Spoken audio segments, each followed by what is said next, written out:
All right, looks like we are live. Hello, everybody out there. Thank you for tuning in. This is going to be session 6 of the Ashes of Heaven, the Oriental Adventure D&D 5th Edition game that we're running here on the Erasmus Expeditions. Uh, Hopefully our 5th player will join us here in just a moment. Before we get started and I let them all do their introductions, I am going to go ahead and apologize outright. I am in my house currently, so it kind of sounds like a cave because we have everything removed so that they can put the floors in. So there's a lot of echo, and we have parts of the floor that are being leveled, so there's also a lot of fans going on, so I do apologize if there's any background noise. Yeah, let me go ahead and pass it over to Jeff. Do an intro, brother. Yes, hello everybody. I'm Jeff. I have a YouTube channel. It's called Encounter Balance. I also do a podcast with our wonderful GM here, Jeremy, as well as another friend of ours, Chad Nick, called The Dudes of Yore, which we have just recorded episode 4 for last night, and we're going to try to get that out pretty soon here. So far I have been playing Kenji, the ice and water sorcerer, though that is actually going to be changing in this session. Just for wasn't really working out the way that I wanted it to. So we'll see who I will be playing going forwards a little bit later on. Excellent. Okay. And Dave, what do you go next? Hey, folks. I am Dave from Mornblade Gaming, and I am honored to once again fill the shoes of Longway Luke, the Ronin from the Ram clan, and in our further adventures of trying to stop the ashes from falling. The Empire is burning. Can we stop it? Happy to be back. We're happy to have you back, man. All right. Alan, you're up. All right. My name's Alan, and I run the channel Check for Traps. So you can go check out that. It has a bunch of live tabletop role-playing sessions on there. Various players from this game have been in those games as well, so it's a lot of great fun. Love playing with all of these guys. And happy to be back in Jeremy's Oriental Adventure setting. And I'll be taking on the mantle of Yujin, aka Soaring Crane, the Kensai monk, and happy to be back in the setting. Can't wait. Yeah, man, I'm excited about getting back to it. Especially it's only been about 2 weeks, so it's kind of cool to get one. It feels almost like we're cheating. Carol, you're up next. Hi, I'm Carol Dunster, and I actually do have a YouTube channel now called Dunsters and Dragons, of which there is one whole game's worth of videos up if anybody's excited about watching that. I don't promise a lot of content, but a friend gave me that name and it was so cool I had to do it. And I love being here with everybody. I love this game. It's so much fun. You guys are great, and Jeremy does a wonderful job with it. Love the setting. Excellent. Thank you very much, Carol. Yes, and everybody who has mentioned their channel thus far has the description for their link for their video in the description of this video down below. With the exception of Carol, I did forget to add you, but if you would please go ahead and send me the link in our Facebook chat, and I will add it to this video after the game. Cool. So we'll go ahead and get started here. Hopefully Scott will join us here in just a moment. I am going to go ahead and shoot out the usual warning. This is a group of adults playing an adult game. Sometimes the subject matter and the language can venture into the mature, and that's the kind of thing that upsets you, then, well, we preemptively get you upset and tell you to leave. Yeah, as far as the Kung Fu system that we use in the system, it is kind of explained a little in better detail in our session 0 that you can also find on this channel. So yeah, I think we're about ready to get started, unless you guys can think of anything before I get into the recap of last session. You guys think of any questions? Oh, look, okay, cool, Scott's in. So we'll let him get his intro in before I hit the recap up. So Scott, why don't you go ahead and give everybody your intro. right, everybody can hear me? Can you hear me? Be quiet again like the last time. Dude, I don't know exactly what that is, but I will talk a little bit louder. I am Scott, and I am playing Tsukiko, actually named after my daughter. And let's just get right into it. I won't hold anything up. Okay, yeah, the audio seems to fix itself for some reason. Cool. So last time, you were leaving the town of Nuchi Lane, where the Mantis Clan were beginning to build their new palace for the Kuroyama, the head of their clan, as it was going to become their new capital. You had warned the royal architect of the Mantis Clan, who was basically the highest ranking official in the city, and your warnings were not exactly met with open ears. You kind of defeated your claim a little bit, and then apparently went behind your back and took credit for giving the warning that you had supplied him.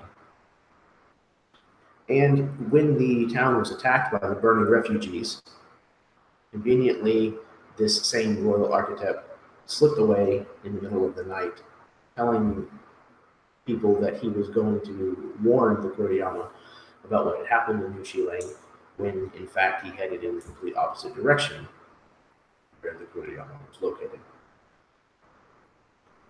And along the road, as you left Nuchi Lane, in charge of a multitude of refugees from Nuchi Lane, you were waylaid by a small band of Mantis Clan samurai who had a royal decree, a writ, signed by the hand of the royal architect, calling for your execution, blaming you for the crimes against Nuchi Lane, and saying that you were to be put to death. The situation boiled to a head, honor kind of being called in question, and duty, and the samurai attacked. However, partway through the combat with the Mantis Clan samurai, you were set upon by ninja, who seemed just as intent to kill the Mantis Clan samurai as they were to kill you. Once they were defeated, all except for their leader, who managed to get away, you noticed that they had coin on them that bore a very specific flaw that one of you noticed. And you then also found the same flaw in the minting of this coin, in some of the coinage that you had been paid directly from the royal architect yourselves. So you had two different pockets of money, so to speak, that looked like they came from the same mint. One of which you knew was in the possession of the royal architect at some point. So, I think that just about brings us up to speed, probably what happened last time. Is there anything that you guys can think of that I may have left out before we get started?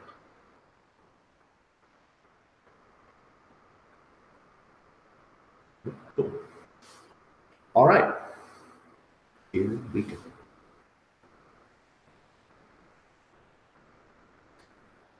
We find ourselves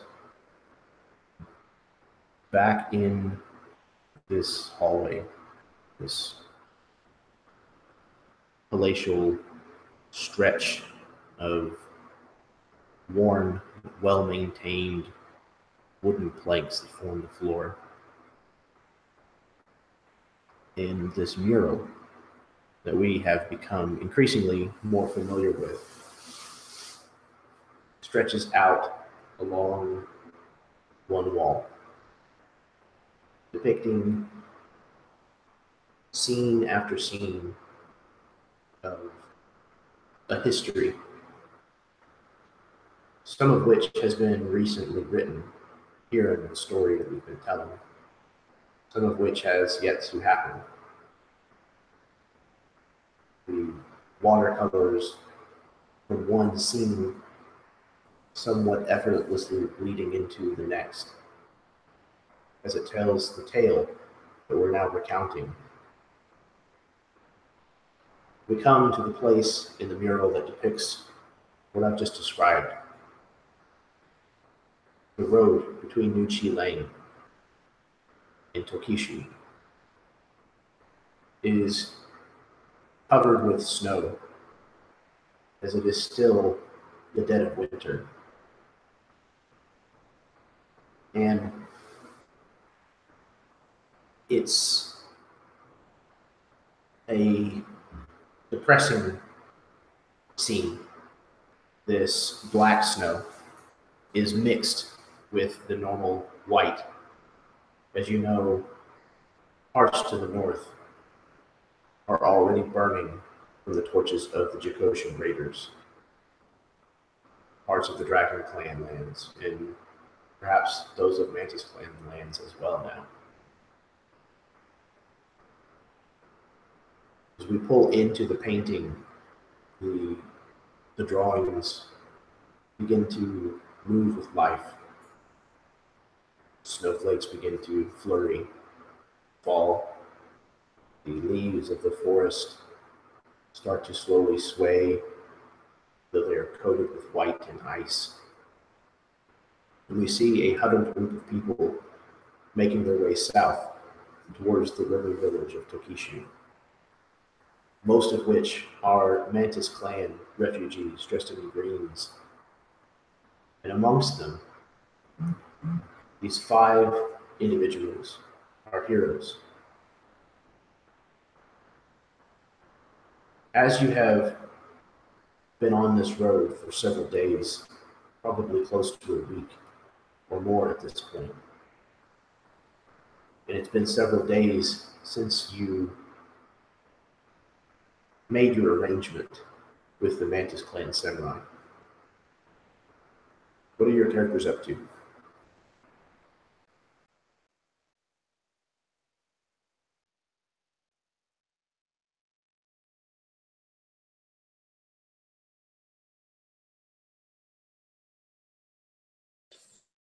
Coming back and putting us right on the spot, bro.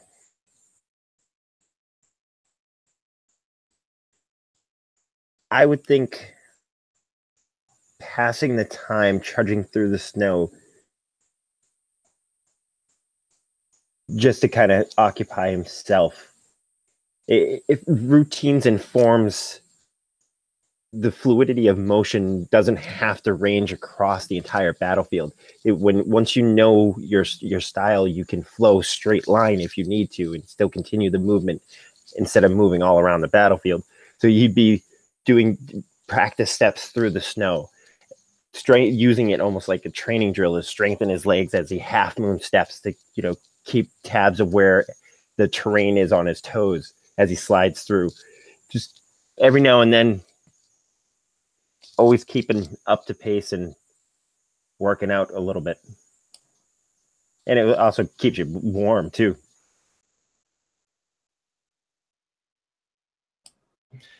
Yeah, and I think that Luke would actually be, intrigued by what he's doing, obviously kind of excited at that opportunity. And every now and again, he tries to get the jump on him and actually doesn't really draw to kill, but gets a little bit of sparring in on the side of the road, trying to match tactics similarly in a small space or what have you.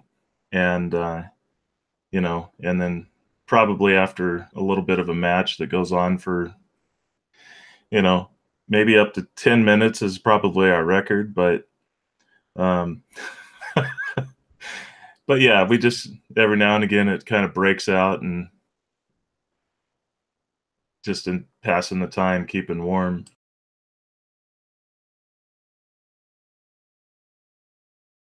As they're doing that, Yara was practicing her acrobatics, which is her dancing skills and doing flips and twists and the occasional martial arts move through the middle of it. just trying to put it all together into a new performance in case she gets a chance to perform in front of anybody of importance at some point. Keeping her skills honed. Maybe once in a while stopping and bothering her comrades for a bit of a chat. Showing Luke her new dagger, her dagger, explaining to him all the cool things about it, probably for about the 10th time. And Luke continuing to hear the story as if it's the first time he's heard it, and beaming at her, knowing how important it is, and seeing the importance. It always is a pleasure to hear the story once again. Yeah, I would imagine Eugen would be, if not meditating, he would be performing his Tai Chi katas, which would be a form of meditation as well. Outside of that, he would take small strips of parchment and he would be writing a letter to his Sifu, Silken Sky, and informing her of his journey thus far, the antics that him and Tsukiko are getting up to, the friends that he's made, and the trouble that's on the horizon. Not really knowing whether or not that she will actually receive the message, but he writes it all the same. Good practice to keep up his calligraphy skill. And he would roll it up and attach it to the foot of a falcon or a hawk and send that off into the mountains.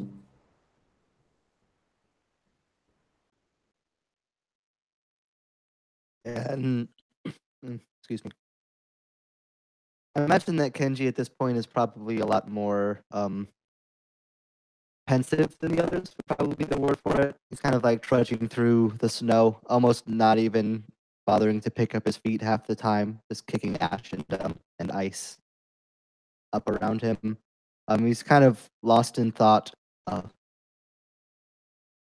He's been here for so long already and already almost lost his life multiple times, and yet he feels like he's still made so little progress into actually doing anything for his own people wandering through these lands. He's just kind of pondering a bit on what course of action that he really should be taking, and he's not exactly sure. This bit of self-doubt that's crept into him. I imagine that it would mostly just be a trudge of both physically and mentally through the ice as they're moving.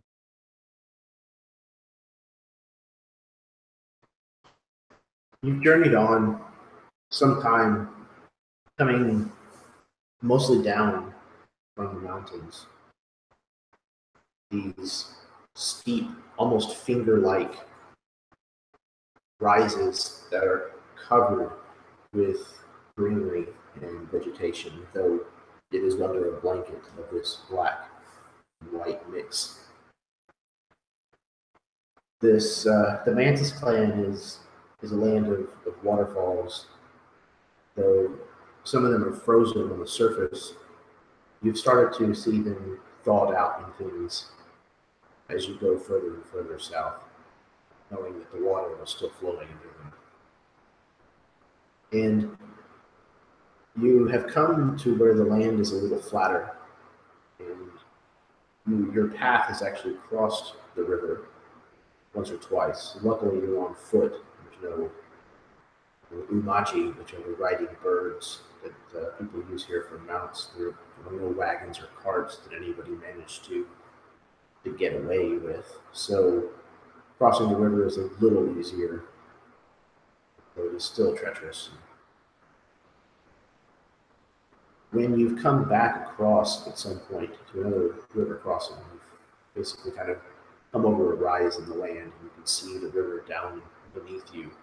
You'll cross it again. There's kind of a commotion up ahead whenever the frontmost refugees gets to the riverbank and is starting to prepare to cross. And the commotion kind of seems to be spreading back through the crowd until it reaches you. And it seems that there is something that has been found floating in the river, and the refugees are concerned and they want the Mantis Clan samurai specifically to come and investigate. But you get the distinct impression that while it's not said aloud, that they would probably appreciate you doing so as well.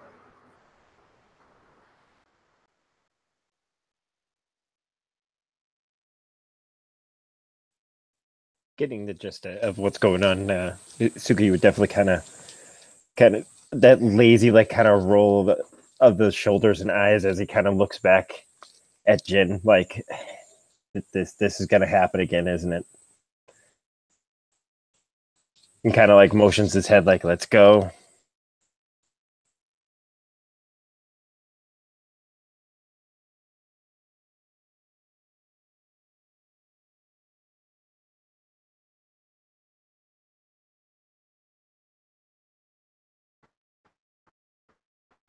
Oh, is everybody going? Euro snaps to attention where she'd been kind of watching the snow fall from the ashes for a minute. Hops out after him, twitching her tail.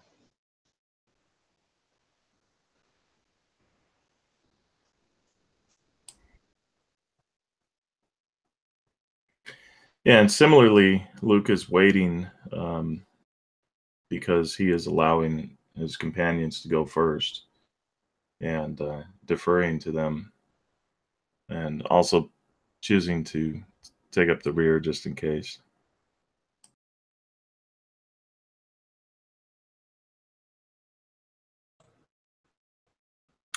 Yujin would he would be assisting Kinji, still helping Kinji recovering from the journey and everything. So I would imagine that Yujin, being trained in medicine and herbs and everything, he's been just doing the Mr. Miyagi kind of thing to Kinji whenever they have time. So he would like help him up. To your feet, Kinji. Yeah, Kenji would just kind of give a nod and push himself up. Yes, let's go see what they found. It sounds like it may be important.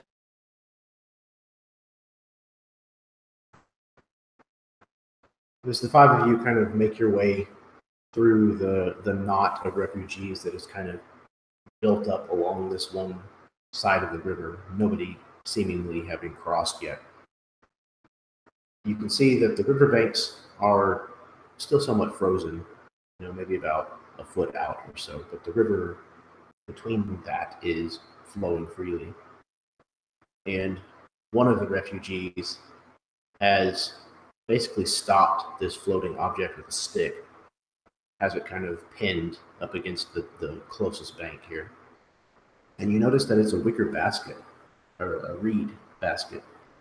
And closing it, there is a piece of silk that looks to be the emerald green and the brilliant gold of the Dragon Clan.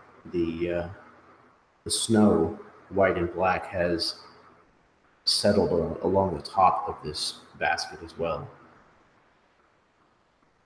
And the basket's, I don't know, maybe a foot to a foot and a half, roughly in diameter, probably about the same in height, maybe about 2 feet in height.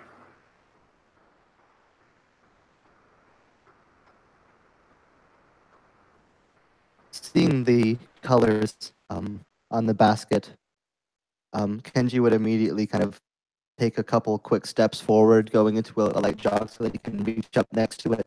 And if it's in the river, just try to pull it out. His face kind of becoming with a little bit of help from with a little bit of help from the refugee that's got the stick, you can kind of basically get it over to where you're at and heft it out of the water. It's very heavy. It's very, very waterlogged. But taking the ribbon off doesn't take much effort at all. But when you do so, you're somewhat horrified by what you find inside. It is a severed head. And Jeff, if you would please describe to me who it is, because it's someone that Kenji knows.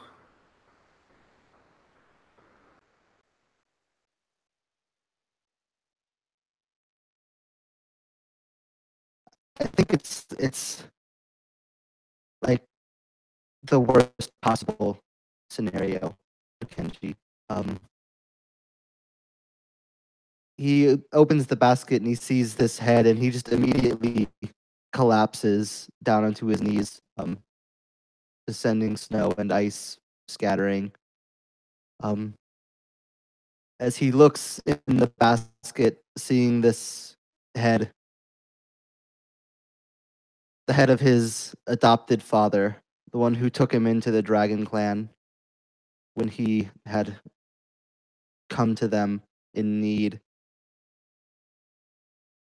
His new family, his new hope, his new chance. As his heart just sinks, his hands begin to shake. And he can't even bring himself to say anything, as just shock and horror just completely come over him.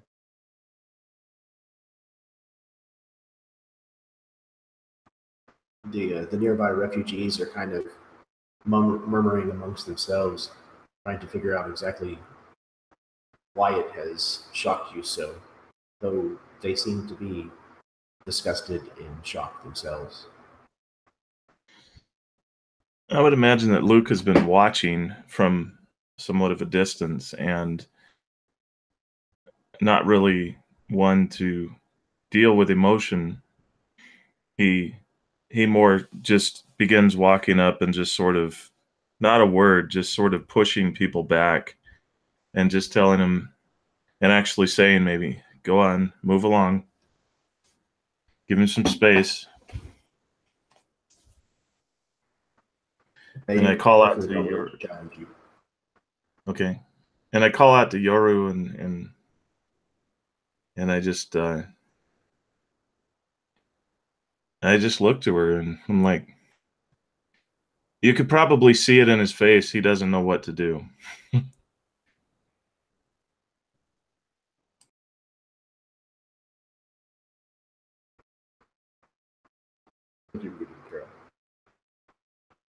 Sorry, I was double muted. Yes, Yarrow comes over and yes, she sees that shock and she just places her hand on his shoulder and just speaks quietly, encouraging words to him for a minute. You know,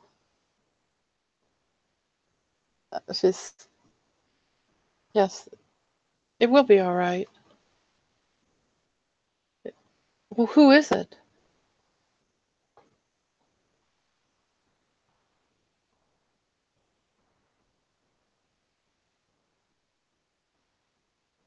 Yeah, Kenji's head doesn't even move from just this blank stare towards the basket. But he can just manage to mutter it out, just between just shaking breath and confusion. He was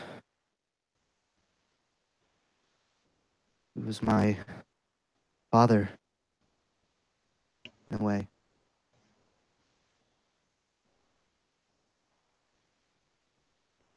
She gets out her pipes and just starts to play a very quiet, rather calm song on her pipes. And she's actually going to cast Calm Emotions. And that's going to attempt to suppress strong emotions in a group of people because she needs Kenji to be there with them. We all do. It says each humanoid in a 20-foot radius sphere centered on a point I choose, which is Kenji, within range must make a charisma saving throw. A creature can choose to fail this saving throw if it wishes. If a creature fails it, it either is charmed or frightened. obviously I'm going to cause a charmed effect just to calm everybody. I rolled a 24. You chose to fight against it. Yes. You don't want to be charmed and calmed. She sees Kenji's resistance, and actually just lets him fail it because she sees he does not want to be calmed. So I think Kenji actually is going to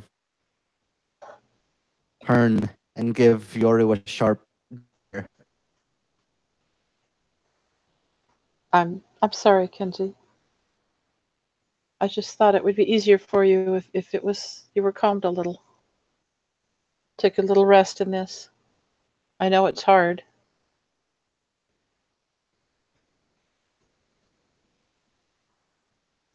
I've just found this man, my adopted father, dead in a basket, and you want me to be calm? We need How your calm dare you. judgment. We need your good judgment. We need you. So you cast a Things are spell on me. I think Suki would end up kind of like getting in between the two of them. She was just trying to help. Let's deal with this. What are your customs, boy? Jin, your incense, please. Either other way, we need to honor this death. Let's take care of this, and you guys can fight about who did what later. But either way, she was only trying to help. And he would go to kind of grab for the basket to kind of pull it more. It was in water, right? I did hear that correct. I think we kind of pulled it out at this point. Yeah. So he would have said went to go start to move it to bring it in. Yaru gives a little bow and backs up with her tail kind of swishing, and her ears a little flat. And Kenji kind of realizing that he's overreacted, would just kind of collapse again. The anger fading into just sorrow and shame in a sense.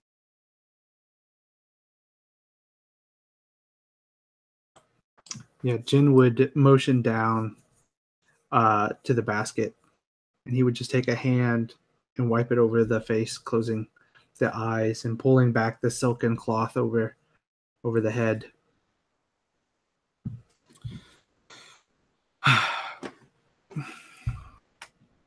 Come, we will say prayers and hope that the spirits guide his soul.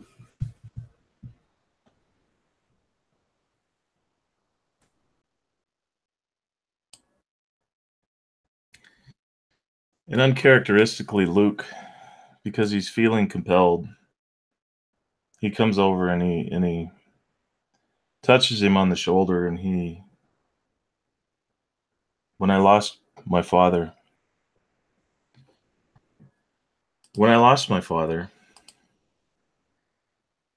I didn't know how to go on. My father's name was Nintai Ryoku. He was the General Akuma, helped take back the Zhongxiao.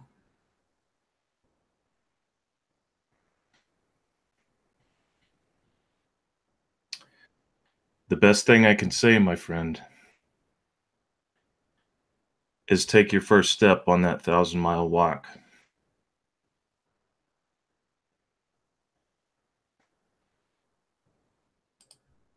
Because at the end, we hope that we find what we're looking for.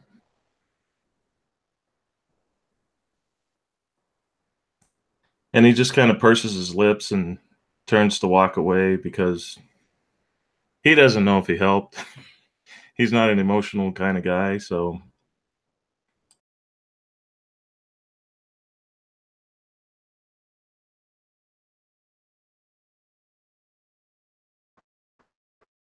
Just as all of you offer your condolences, and Kenji's grief begins alongside the prayers of Jin. One of the refugees kind of calls out, "By the gods!" And as you turn to see what it is that he is indicating, you see upriver there is a sea of these baskets floating down towards you. There are hundreds of them, slowly bobbing and weaving in between the frozen banks of this river.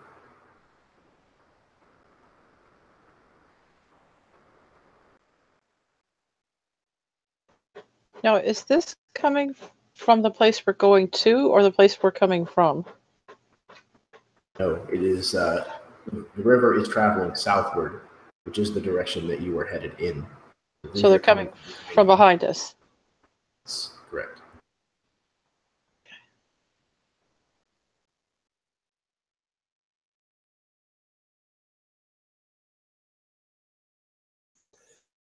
Well, at least when we get to where we're going, we'll have more than enough witnesses to corroborate the warning we are bringing.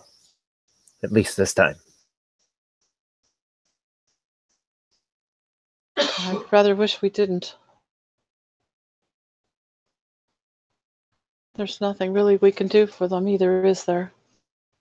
No way to do a proper prayer or funeral for all those heads. We can't stop them or deal with them.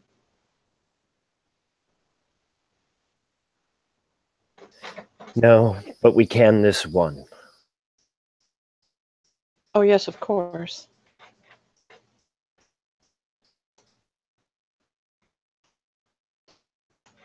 At this, I imagine that as Kenji like looks up, seeing the cry from, and then just seeing dozens, if not hundreds, of baskets. Tears would just start to form, and it's just freezing immediately as they fall down on his face. He his fist down into the snow in anger, sending just like days of ice from his magic that just burst out from where his hands slammed down. I should have been. I knew I should have been there.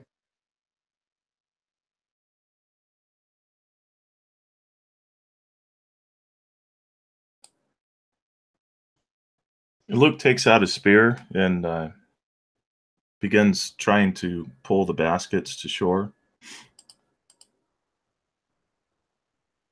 Obviously, it seems futile, but he's still trying to use his naginata to do so. The water's really cold, or is it? I mean, is it colder than normal, or?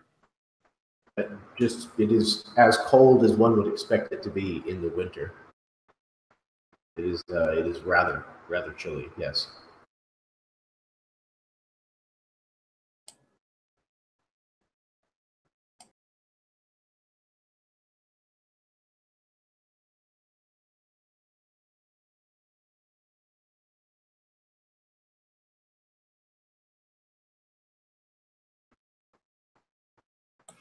So go ahead.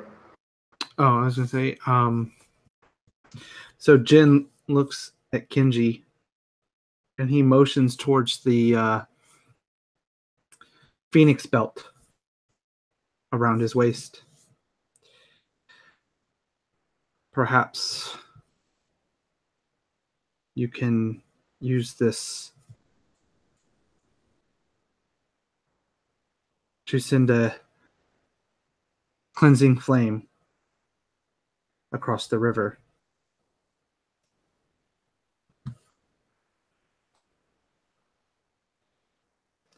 Kind of motioning him to basically set all the baskets aflame.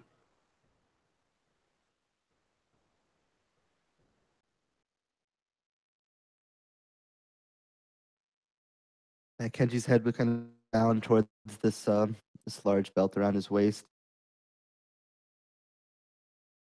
and he would find some way to summon the strength to stand up. Oh, his legs are underneath him from shock, but he would just give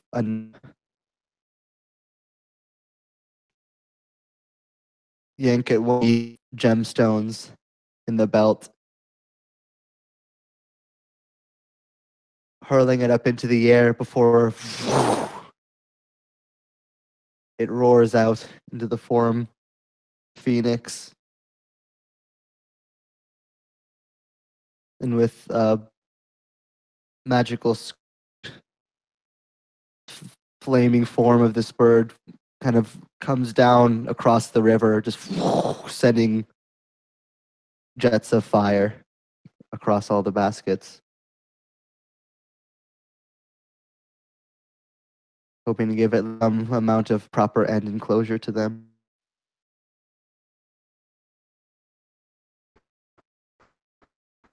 The Phoenix probably has to make several passes, but soon most of these baskets have set aflame. Several of them have sunk, taking their gruesome package with them. Several of them still are able to slip downriver past you, and some of them just not able to set fire to because there's too much snow on them. But it's a gruesome task, and a lot of the refugees have kind of fallen silent, not really sure exactly what to do in this situation. This is a little beyond what any of them have ever experienced before. And the samurai of the Mantis Clan are upset, as some of these definitely came from Mantis Clan lands as well. And the leader of the samurai who had kind of made the deal with you and allowed you to keep your weapons kind of turns to you and says, "What do we do? We cannot let this stand."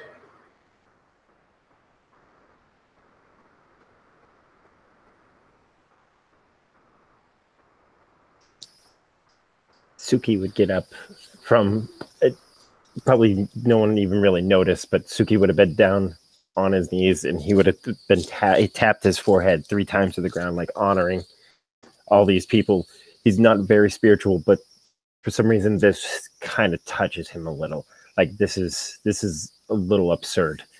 But he would get up and look at the soldier. We must reach the city and warn as many people. We must gather our forces and try to fight them off as one, or we will all fall in little pockets. Yes. We must gather everyone as quickly as we can to stand together. Somehow.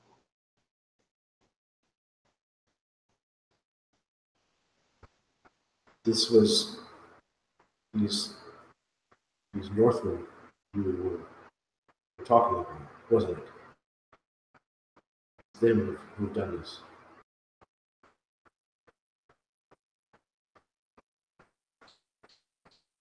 Yes. And now as we bore witness and must tell others and warn others, it is also now your duty to do the same. This cannot stand. You see kind of a grim determination kind of come over them as they kind of just tense up their faces and nod in agreement. And we should go to Tokishu. Fast. We should get there as quickly as we can. And they immediately turn to the refugees and start trying to get them to cross the river as reluctant as a lot of them are.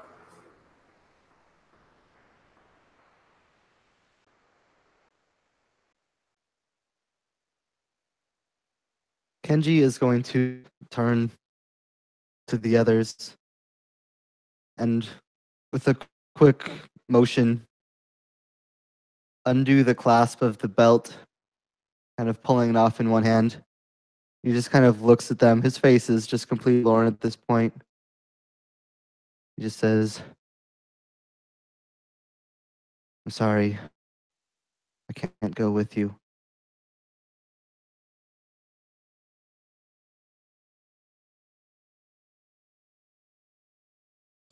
There any even one person left of my clan, I have to be with them. I have to find. He throws the belt of the phoenix on the ground to the four of them. I hope you can understand. Yoru actually bows very deeply. She says, I do understand, Kenji. We will miss you terribly, but you must do what you must.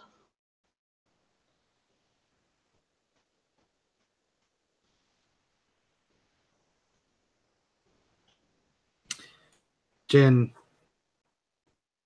places two hands on either shoulder of Kenji to look him square.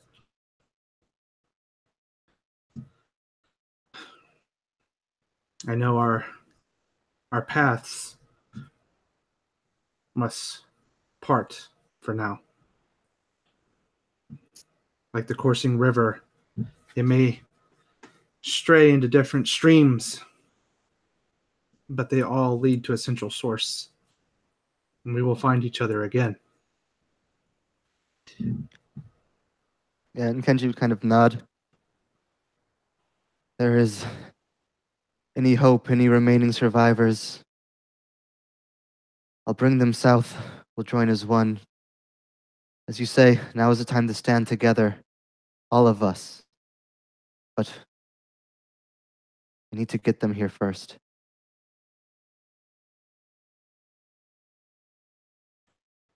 I understand.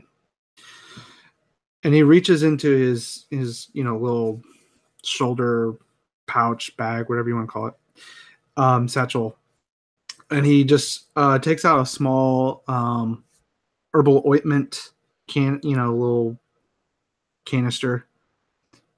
Make sure to apply this to your aching joints each night. It will help with the pain in your recovery. And well, I was saving these, but I feel that you'll need them more than I. He reaches back in and he pulls out a small dumpling container and opens it up. There's several dumplings in there. You'll need your strength.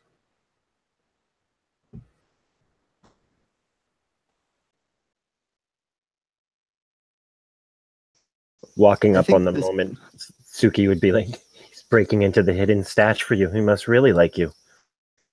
But good travels. We will see you again. Warn all that you can.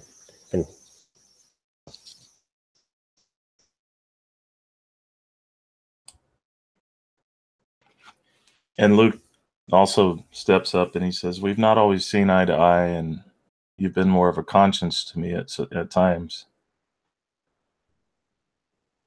It's always been appreciated. And I'd like for you to have this." And he gives you it's a dart, but it's a simple gesture, but it looks like a ram horn. And it has the symbol of his clan at the bottom of it. We all have to walk our own path.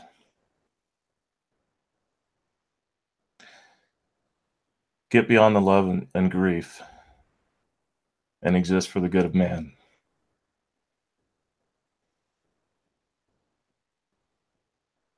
And Kenji across everyone, just with a eventually just lets out a sigh.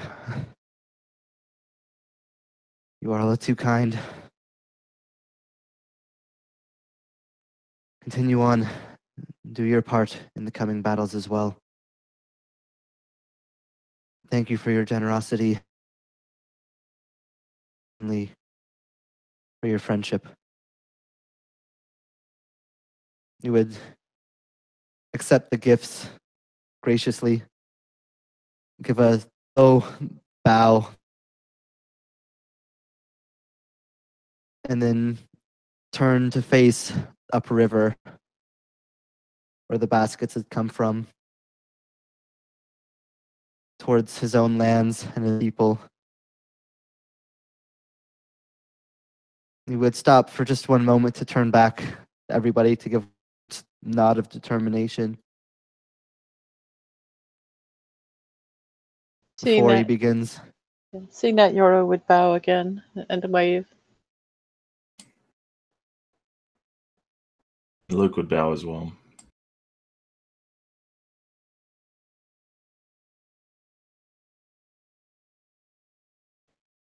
With Jin would bow along with everyone else, and he would reach down and grab the phoenix belt, and he would just coil it up, put it in his satchel. Till we meet again.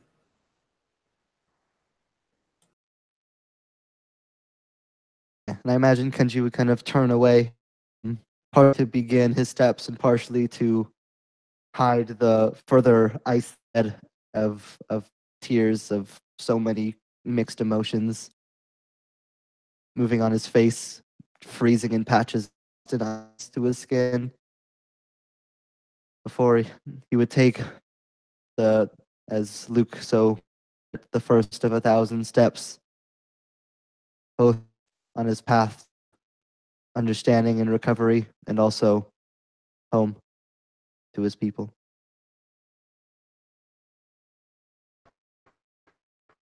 And the last thing that we see of Kenji is his form slowly disappearing into the flurry of snow. After a moment,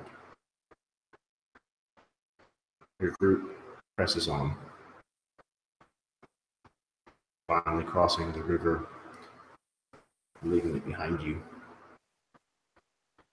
As you continue on towards Tokishu, and as you are finally reaching this river village, this sizable village is built right on the water. These decks, almost, these piers, kind of run along the length of town, making it so that the river is the main thoroughfare of this village. It's dotted with bridges here and there.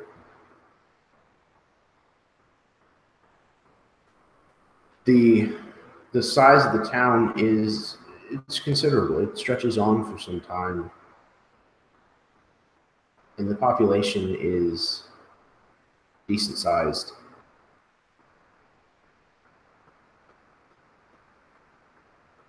And already you can see the first of several of these baskets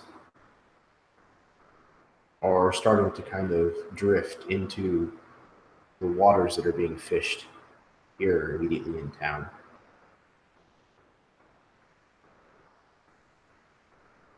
So how would you like to approach town with this sizable group of refugees?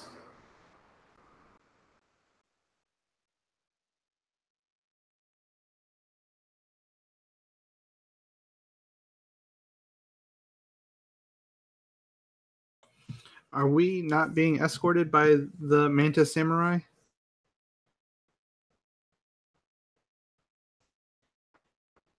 It is up to you. That is kind of the arrangement that was made. But you can see that the Mantis Clan Samurai have maybe just slipped their mind. Probably the baskets incident was something that they have not fully recovered from yet.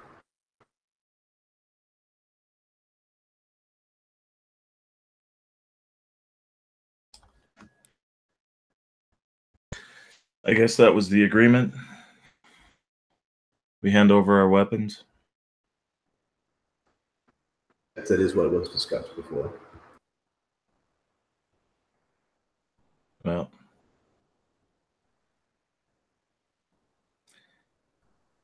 Luke kneels and begins disarming himself of all his weapons and laying him down on his bag before him. He's got quite the cachet of weapons, considering the darts, the basically the halberd. What is it? His wakizashi, his katana, his longbow, his tetsubo, and the naginata, and he kind of steps back and kind of holds his hands out, waiting for them to pick up his items. Sort of half being sarcastic, but he's, willing to follow through. He's definitely doesn't want to give it up, but he's going with his word.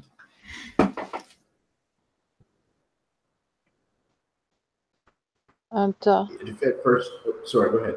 yeah, Yoro would be preparing to hand her weapons over, but she looks at them and asks if she can keep her ceremonial dagger, meaning the black jade one. Kind of strangely look with one another, and the one that has kind of been doing most of the talking with you, just kind of a resigned nod. And she nods and she thanks them. Tries not to show too many teeth in her kitty smile.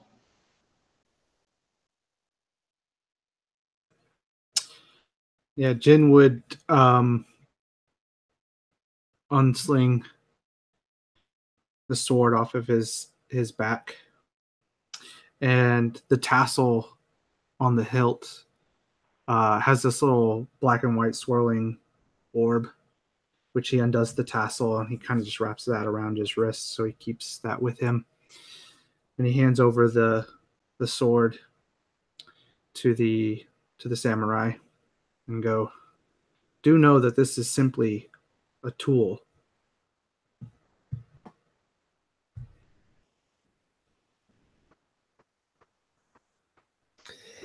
Handing over his dragon head hook swords. What he's saying is that we don't need these to hurt stuff.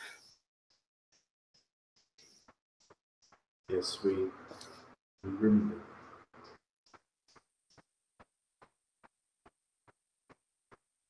And just remember that this was done as a courtesy.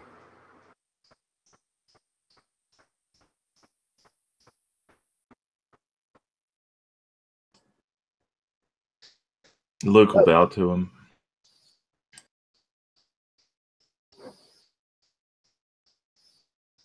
Let's go see who we need to. Lead the way, sir.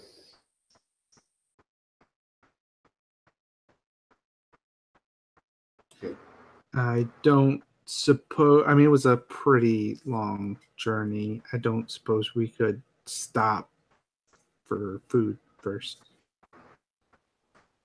I don't think that would be wise. I think the word would likely reach the Royal Architect, and he would be most unsettled to know that we've come with you alive, first and foremost. But we stopped and fed you. I don't think that would go well for any of us. We'll grab something from a vendor on the way. Let's just go, shall we? Yes, the faster you get in there, the faster you can buy some fresh food. Okay. All right. You're right. Lead the way. It's some squid on a stick. Now shut up. There's no reason we can't. I mean, fine. So, as you come wandering from the northern entrance into town, and you have to kind of get closer back to the river and actually enter the town itself, you can see that the baskets are beginning to be fished out of the water, and you can see the reaction that is beginning to kind of occur with the little fishing boats here and there. And around the same time, your sizable group of people has been spotted, and there's a large reaction in the town that seems to be, I don't know if excited is the right word, but just animated by the fact that there's this many people arriving at once. A large portion of the town starts to kind of make their way as if to meet you on the road, or at least, just outside of town. So as the Mantis Clan samurai begin to kind of have to push their way through these onlookers and things, several of these people are just rapid fire asking questions mostly of the refugees, as well as the samurai themselves. And several of you will probably even ask questions. Where did you come from? What is happening? Why are all these people fleeing? What has occurred?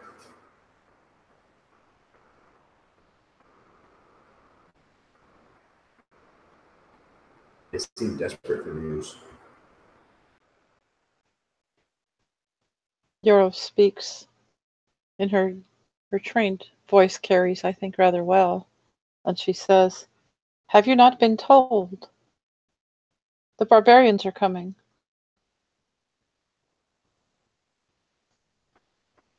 What barbarians? Just We will organized? We will speak with the authorities, but prepare yourselves.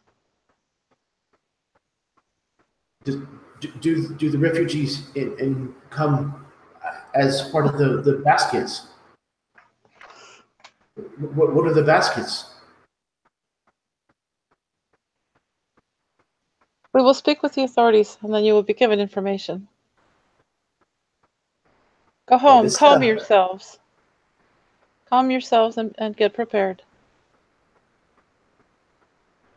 This certainly does not sit well with these people, and there is a definite increase in the tension, the not quite panic, just there's definitely something that has been started.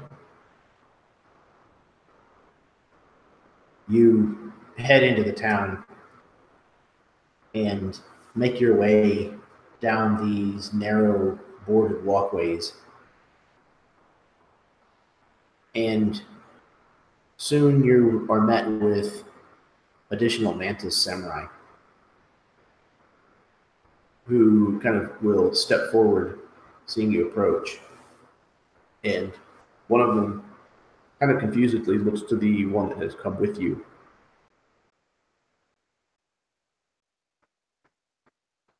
He kind of sternly says, "You have failed in the mission you were given.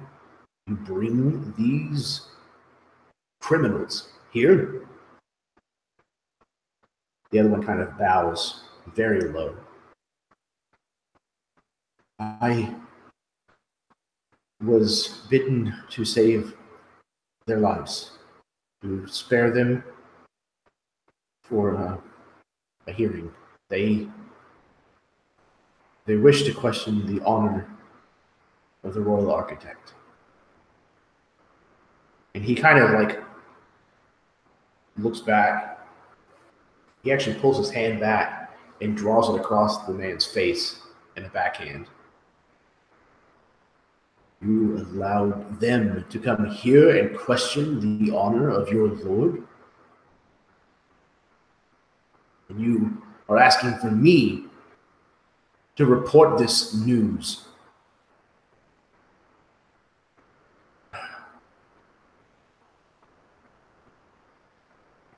Bring them inside. And he kind of motions for a door to be opened, which somebody very quickly does, sliding the panel, reveal a kind of a small waiting room just inside. And the man who was just backhanded, kind of massaging the side of his face a little, ushers you into this small room.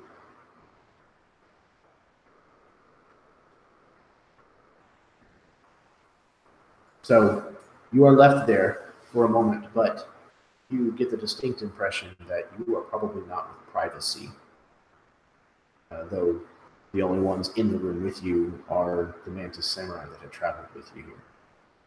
But if you wish, you may discuss things amongst yourselves. Yoro is standing there rather nervously, sheathing and unsheathing her front claws, trying to seem calm. Probably not doing a fantastic job of it. And she realizes that she spoke out of place coming into town. And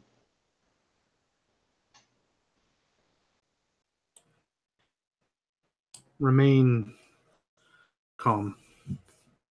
Center yourself. Focus.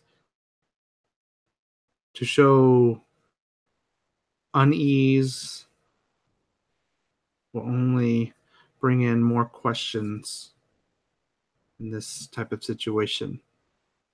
And he looks over to Suki and says, but I still say the architect is an ungracious host. Still, no food, no drink. at that, Yoro actually kind of gives a smile and listening to him and taking his counsel, takes a few deep breaths and relaxes herself, finds her center to wait. She looks through her pack and finds one sad little dumpling left over, hands it to Soaring, crying, perhaps this will keep you a moment. And at first he's like, well, I couldn't possibly, but before he could finish his sentence, you hear,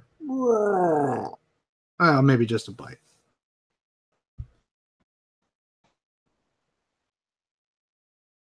That bit of normalcy actually helps her to be centered and remain calm.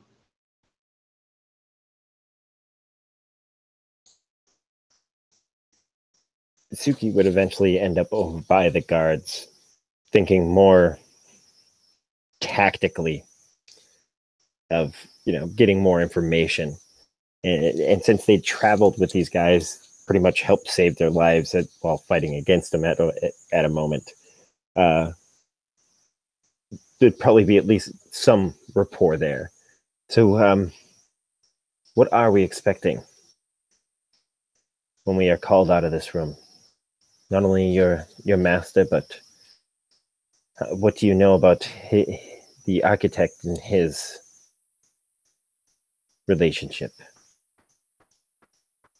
The Royal Architect is our lord. We serve as his samurai. He is the highest ranking official that we serve here, that is. Kuroyama is the Kojinagi Wall in the west, far from here.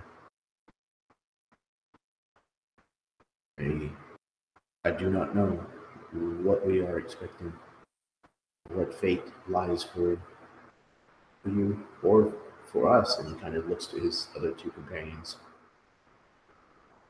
I fear that Tokishu will be the place that I rest forever.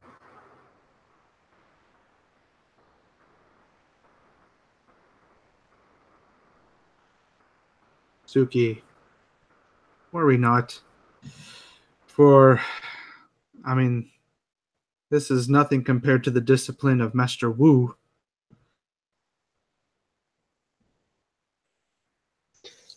Wu only didn't like you because you were constantly trying to get out of his class because it was around lunchtime. Yes, He was well, fine with everyone else. yes, well, holding horse stance in the training yard for over an hour seemed a bit much. That's only because your stomach was rumbling. You could stand and crane for hours after.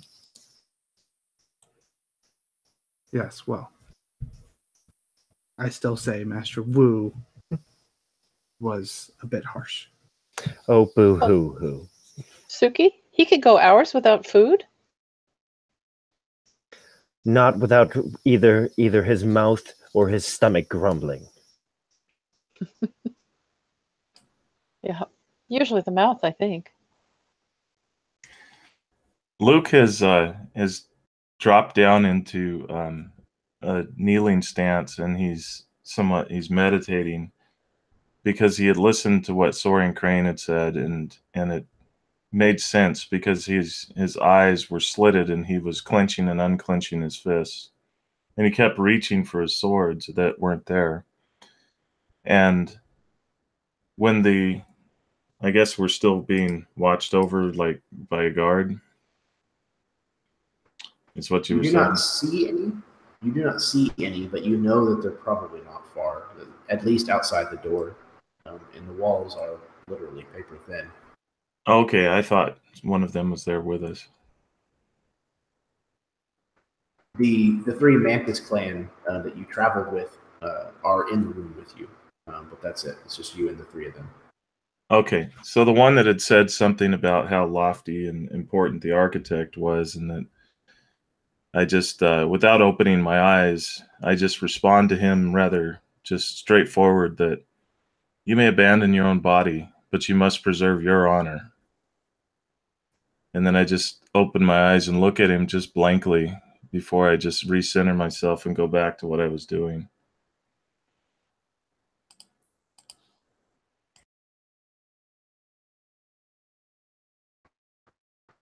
As you wait and the moments kind of stretch onward, you can hear the commotion building outside the place where you find yourselves waiting. The town is just abuzz with the possibility of what's going on. People are definitely starting to panic a little.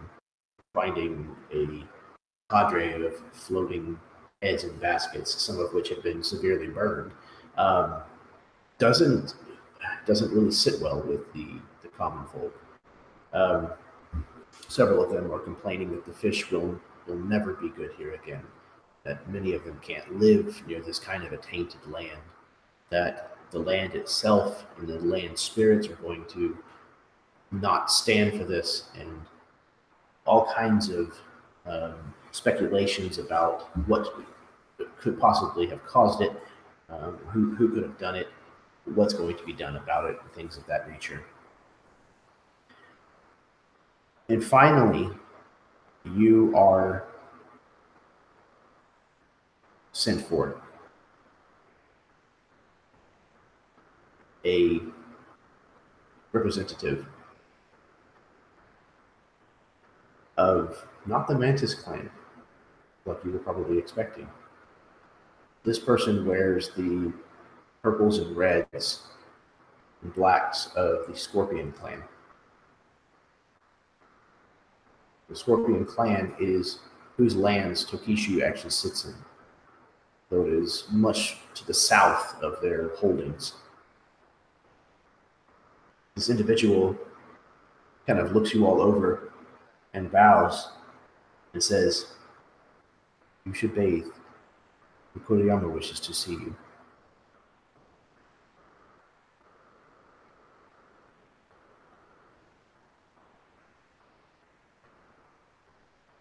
So the fact that the Kuroyama has been mentioned, much less here, that would probably be surprising to all of you. Kuroyama, again, is kind of the equivalent of a shogun, except that each clan has their own shogun, and then there's an emperor who kind of presides over all of them. So a Kuroyama of a clan would be a very, very big deal. Hearing that, Karu takes a few moments and mutters some words and casts prestidigitation to clean her clothing and starts cleaning her comrades as well so that they're as neat as they can be.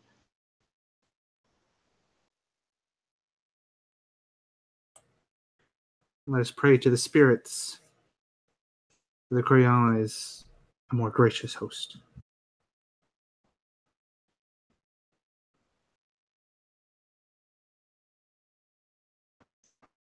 Are you still going on about the fact that you didn't get food and now you're wishing at a time that we're about to be questioned for starting a riot that this gentleman also should give you food?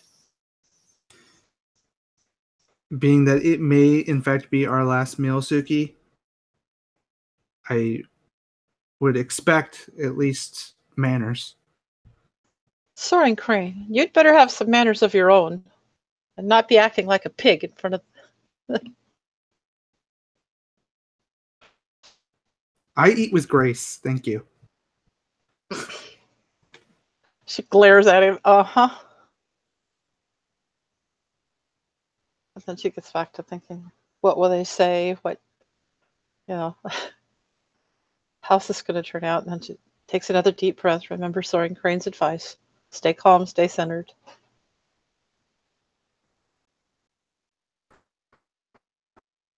When you are led from the room, foregoing the bath, it seems in favor of what magic can do.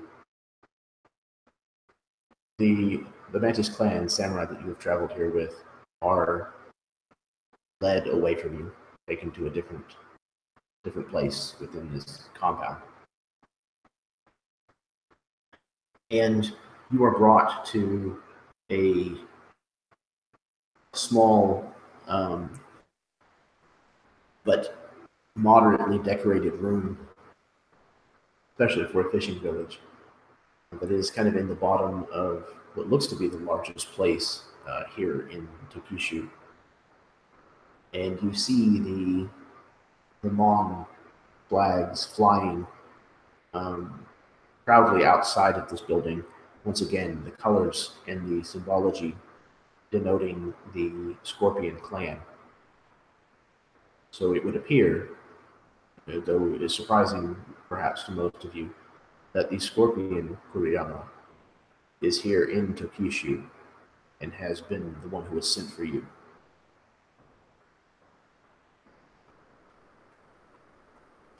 So you are led into this chamber where you are seated on pillows near the floor with a low table. And within mere moments of lowering yourself into a seated position, servants bring trays with tea and pickled fish. There are no dumplings, sadly, but there is rice, as well as several steamed vegetables. There's a decent amount of food here, especially for the winter.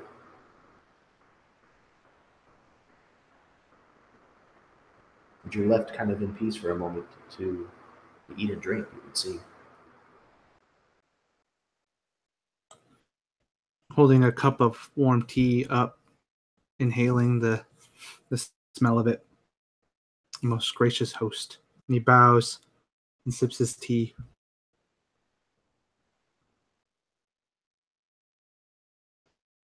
Jiro glances at him out of the corner of her eye and suppresses a little bit of a smile as she also thanks their host and bows and sips her tea.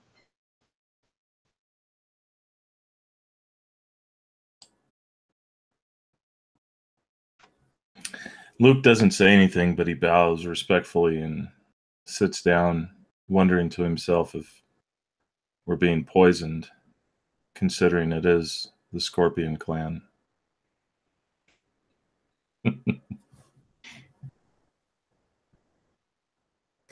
But he sits and he kind of watches for a couple minutes, unfortunately waiting for Soaring Crane to dig in.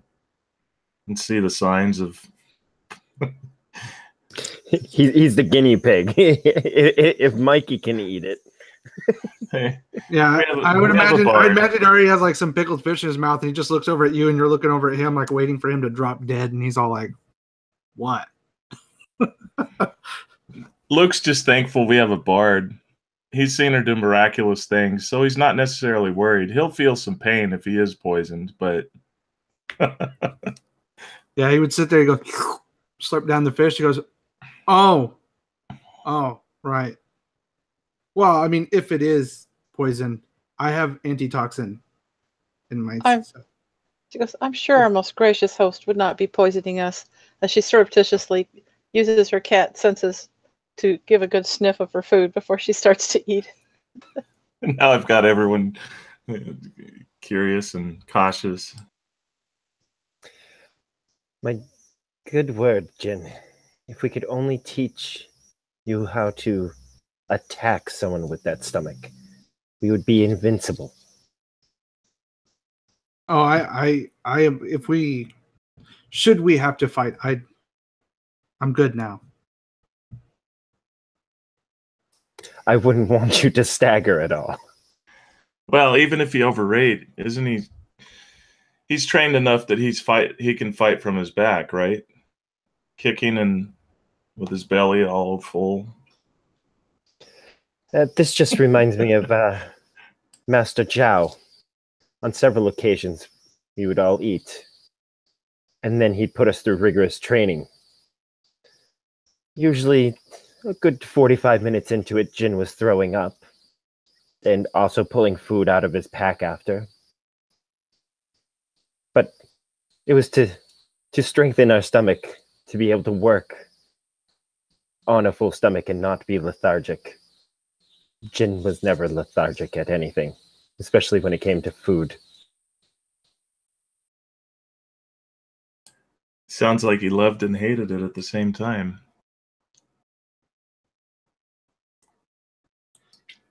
Or he looks at Luke. You gonna eat that?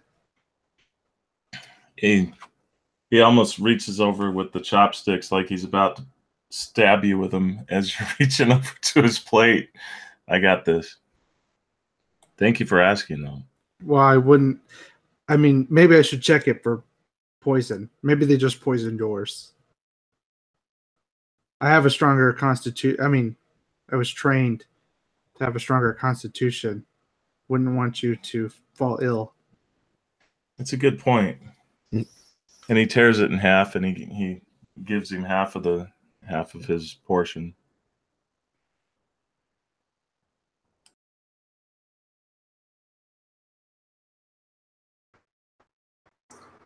So once all of you, except for maybe Jin, have eaten your fill and have drunk deeply of the tea, you've had a moment to kind of relax and get warm now that there are braziers that are kind of lit in the corners of the room. A servant who has kind of been sitting nearby, apparently just waiting patiently for you to finish, stands and moves to another door other than the one that you have come through, and then kneels there, sliding the door open, before she gestures you through wordlessly.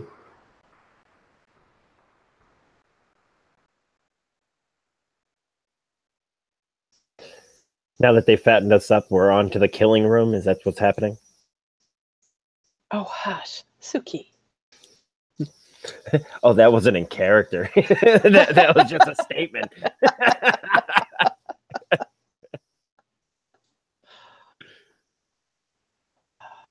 it end up probably moving along. Yes, Yoda would definitely go. I'm assuming Luke goes with her.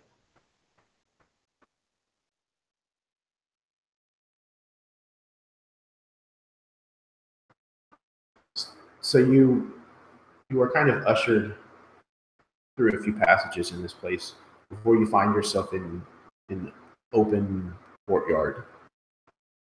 There's snow kind of settled on one of those gardens that is filled with pebbles. The Zen garden, they are constantly raked into beautiful patterns for concentration and meditation. The snow is kind of settled over everything here, and the main portion of this this courtyard, this flat stone ground, has been swept, cleared of snow, and you can see a man that you recognize seated beside one that you do not. The man that you recognize is the Mantis Clan Royal Architect, the scheming individual who you've crossed paths with more than once now. And Amaya Kuno, as his name is, kind of stares you down, giving you an evil look. The man who is seated beside him, you have never seen him before. However, you know his name just because you know that he is the Kuroyama of the Scorpion Clan. And his name is Tarimoi Fudara. Sorry, wow, I just butchered that. Tarimoi Fudarana. I'm pulling up his picture as we speak. And I'm going to butcher it when I attempt to write it down. I'll put it in the chat there. He is dressed in the purples and blacks that you see often with the Scorpion Clan. And he's an imposing figure, but he almost always seems to be just kind of out of the play of the light. The shadow kind of almost covering his visage.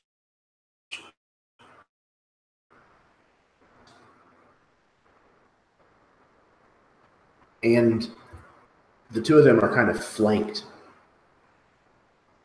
by a handful of samurai, a mixture of Scorpion and Mantis Clan.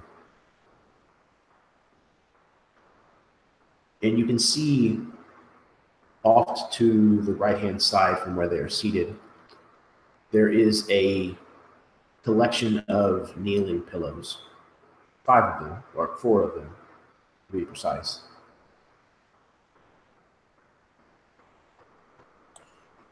Yeah, Jin would motion towards the pillow, and he would, get down onto his knees, and then he would bow low, and hold the bow position until he was told to rise. Suki would have done the same thing. This is like natural. I'm betting more than anything this is the same procedure that we use when, like, the head of Wudan, when we are in the presence of him. You bow, you kneel, you bow, and you don't come up until you're told, as a sign of respect. Yoru also would bow and kneel, and she would do it with the utmost of cat-like feline grace.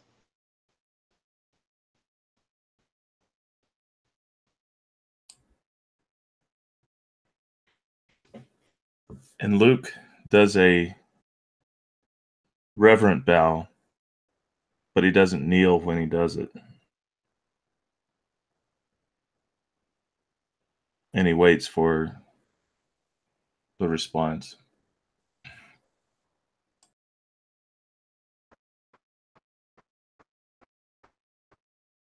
There is the faintest of bows of the head from the Kuroyama. There is, however, no bow-like movement that comes from the royal architect that is seated beside him.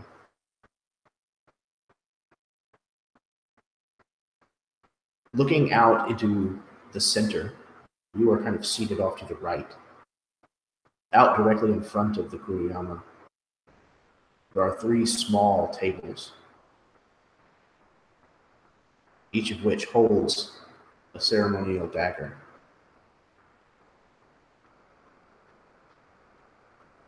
Once you have positioned yourselves near the pillows, whether you have kneeled or not, another door opens onto the courtyard, and the 3 Mantis samurai that you had come here to Tokishu with exit the building. They have been bathed and cleaned. You guess while you were eating.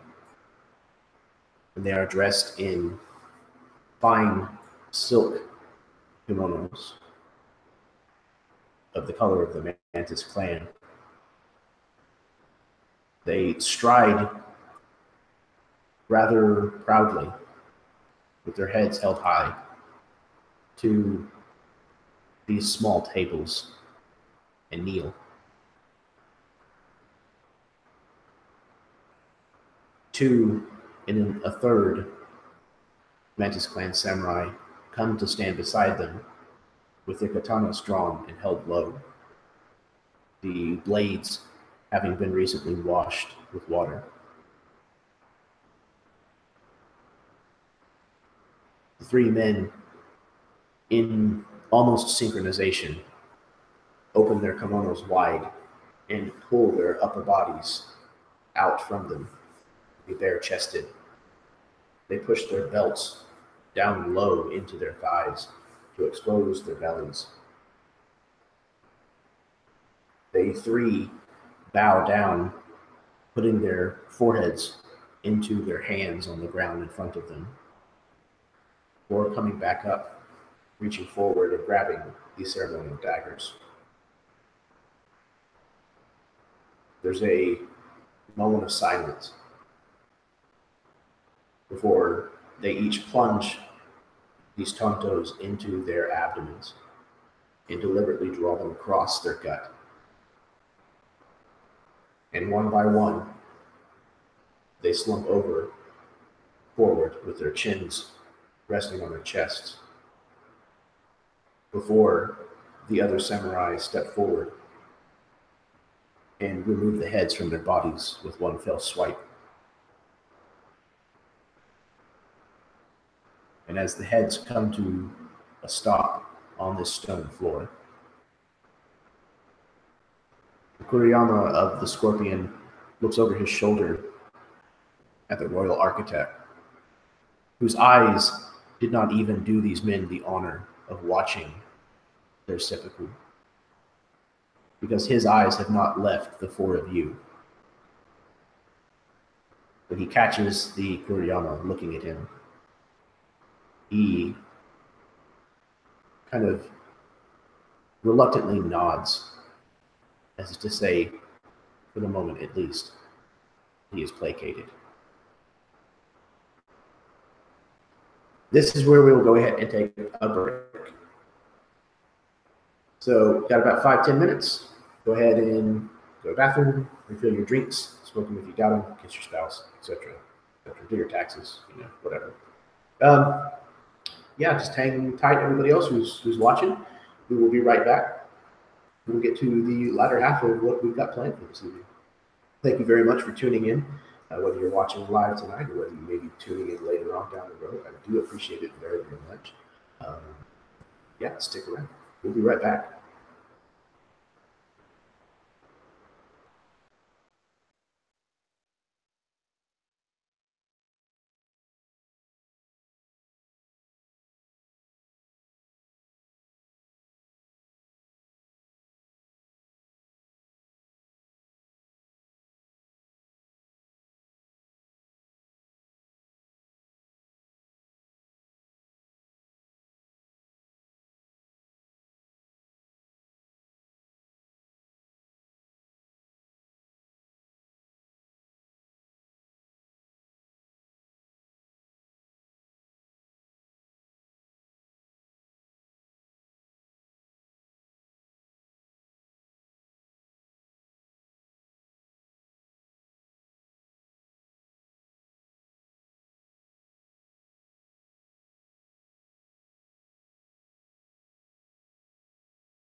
in a remake of It's a Mad, Mad, Mad World.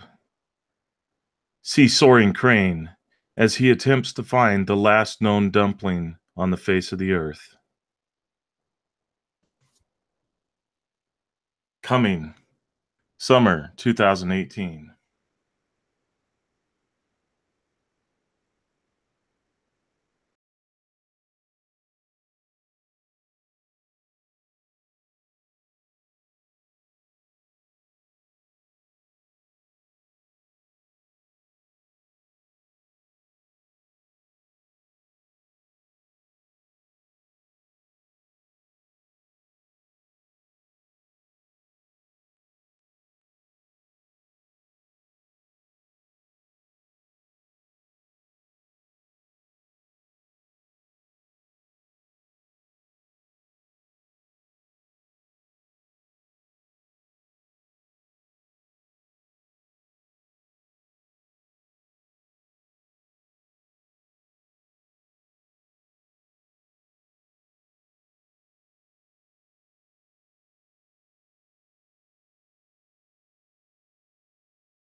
So, hello everybody out there. Thank you very, very much for tuning in.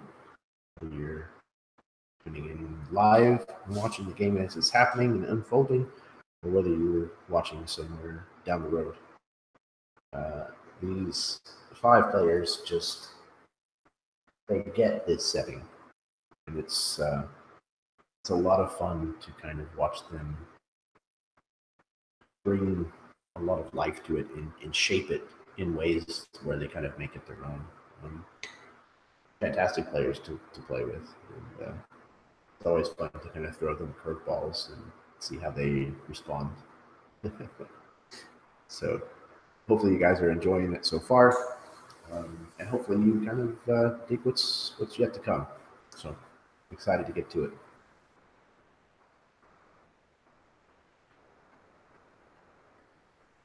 I need to get Harold's link put into the video. I'll do that real quick. We're waiting for everybody to kind of come back. It would entertain me better, but I'm really not much of a singer. So instead, I'm just going to blabber at you. That's what tickers do best.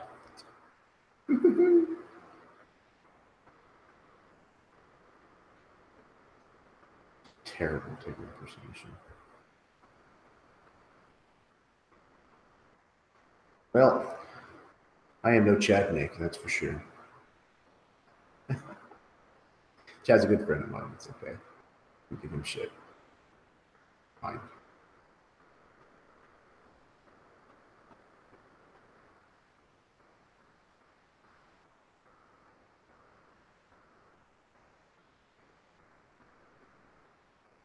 I'm in a different screen, so whenever you guys are back and ready, just say so. Get this rolling again.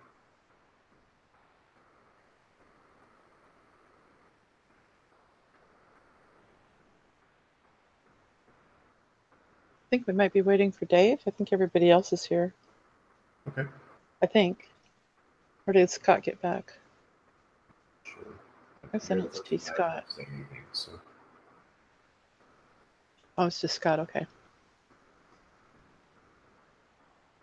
Rude, running so slow. What do you do? You're killing me, Smalls. I'm back. I'm just sitting here eating some broccoli and ranch dressing. There we go. I don't think you want to watch that. Class.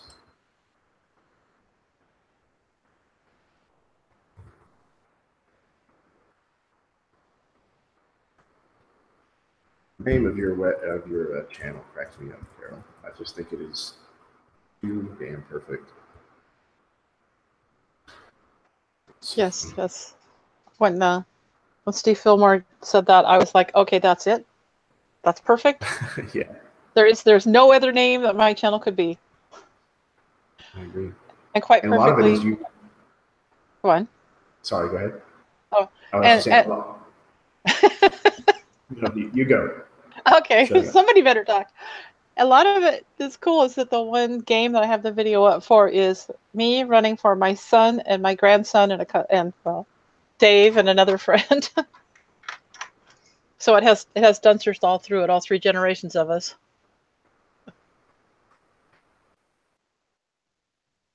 That is exactly what I was going to ask.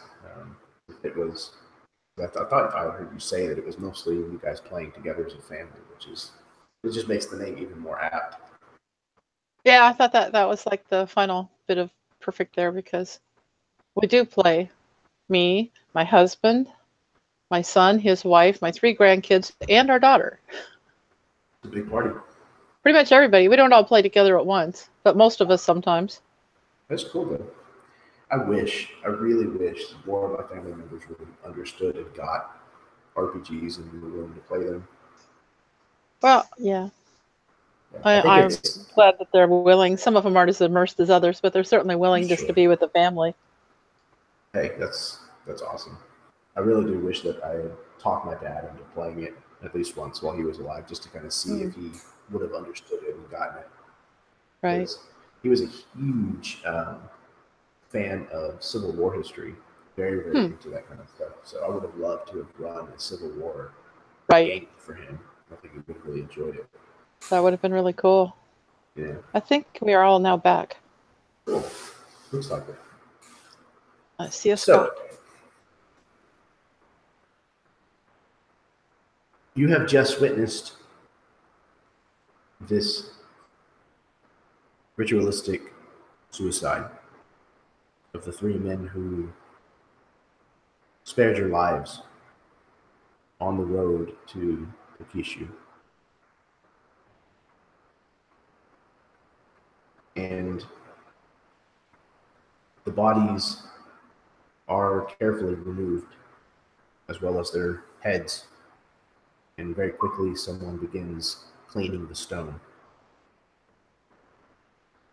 I would just like to say really quick that before, like right as the ceremony ended, so right with their heads being removed, Jin again would bow deeply, giving the respect and honor to these 3 samurai who performed their duty.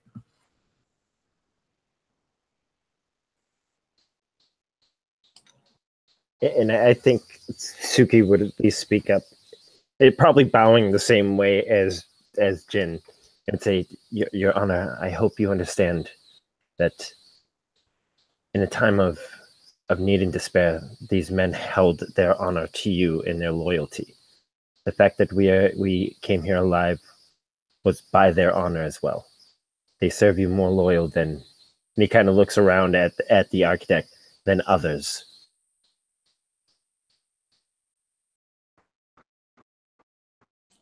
The Scorpion clan Kuroyama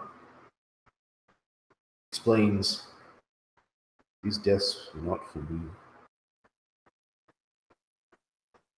They were requested, demanded by my honored guest. And he kind of turns and looks at the Mantis Clan Royal Architect beside him. They were of his clan. I am not one to overstep my bounds when it concerns interclan politics. These men were accused of dishonorable action. My most esteemed guest required their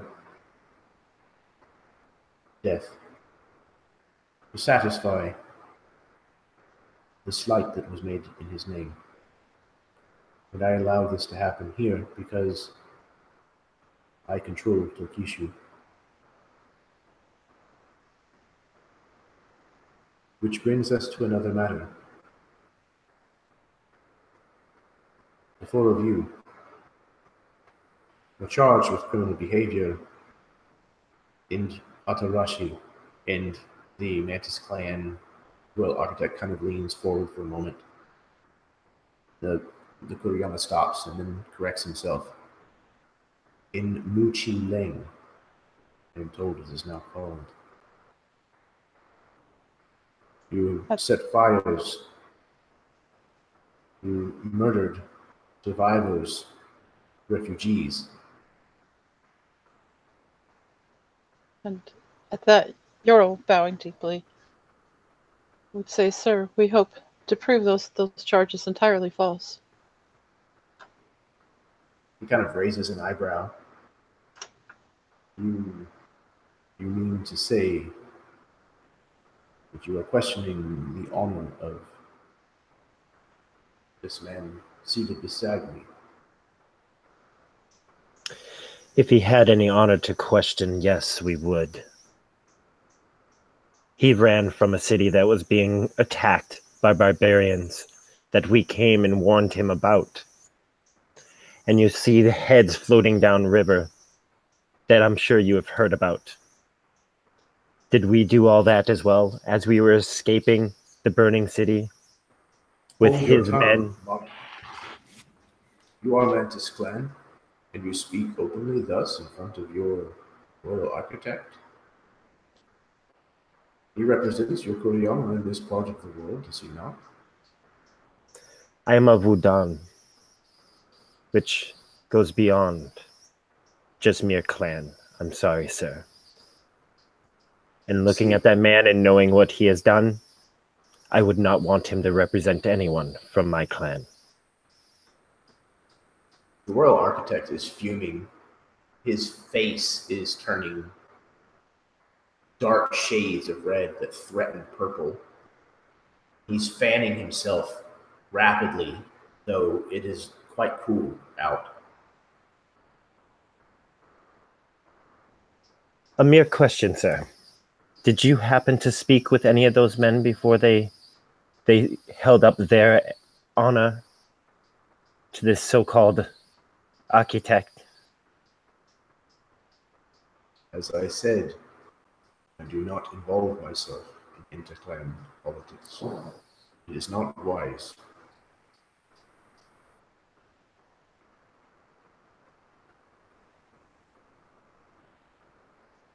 What we have to speak to you goes well beyond clan politics, but the survival of all our peoples. And she bows again. There is a huge danger coming, and it is not us, but a horde of barbarians.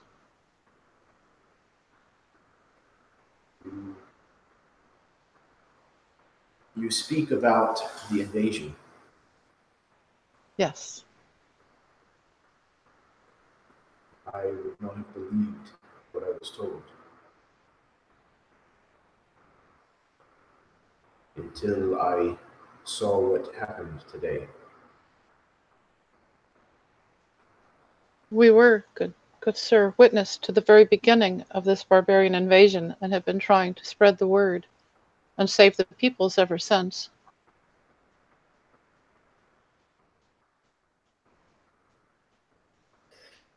And while on our way with refugees, protecting refugees from the last village we were in, we were come upon by those three gentlemen who performed seppuku before us. They went to arrest us, not arrest us, but to kill us upon their word when we were attacked yet again by ninjas, and I'm sorry to say, of the Scorpion clan. We banded together and fought them off. In exchange, they allowed us to at least help escort the refugees here so we could speak on our own behalf. Ninja of the Scorpion clan, you say? Are you certain? There are tons of refugees that were witness as well.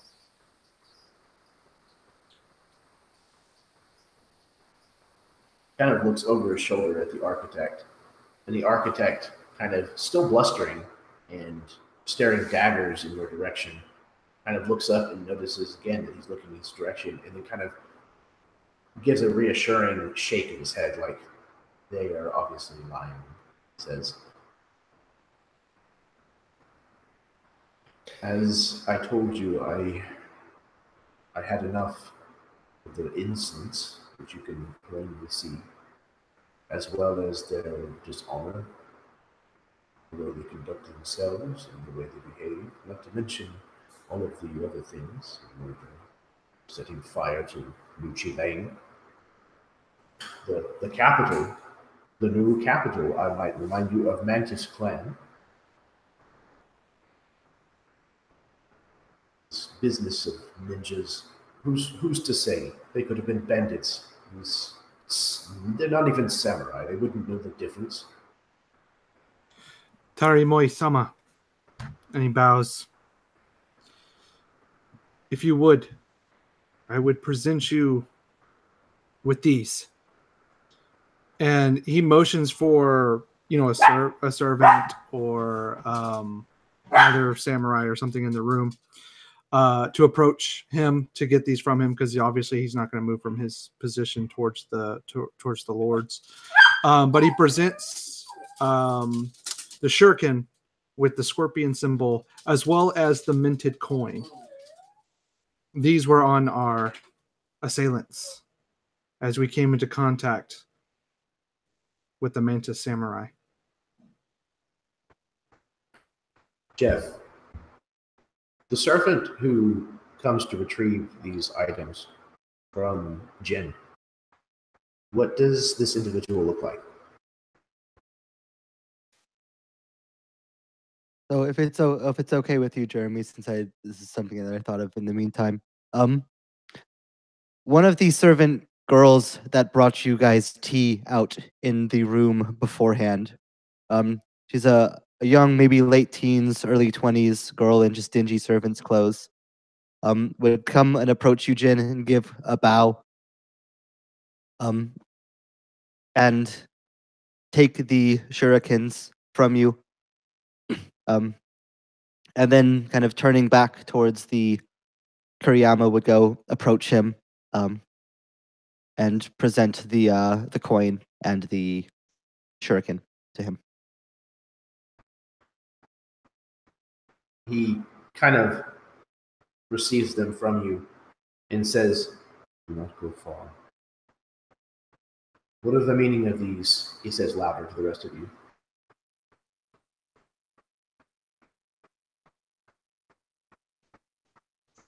These were retrieved from the samurais that attacked us. Ninjas.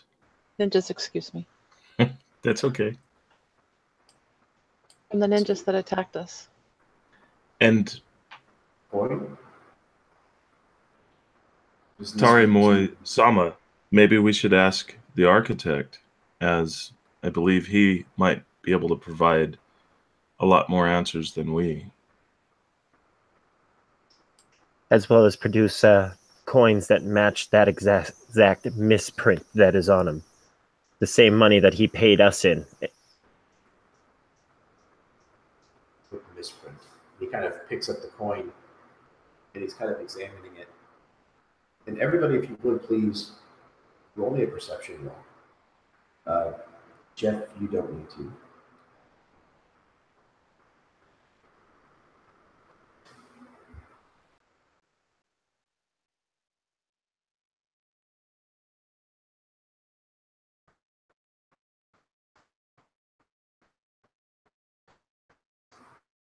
So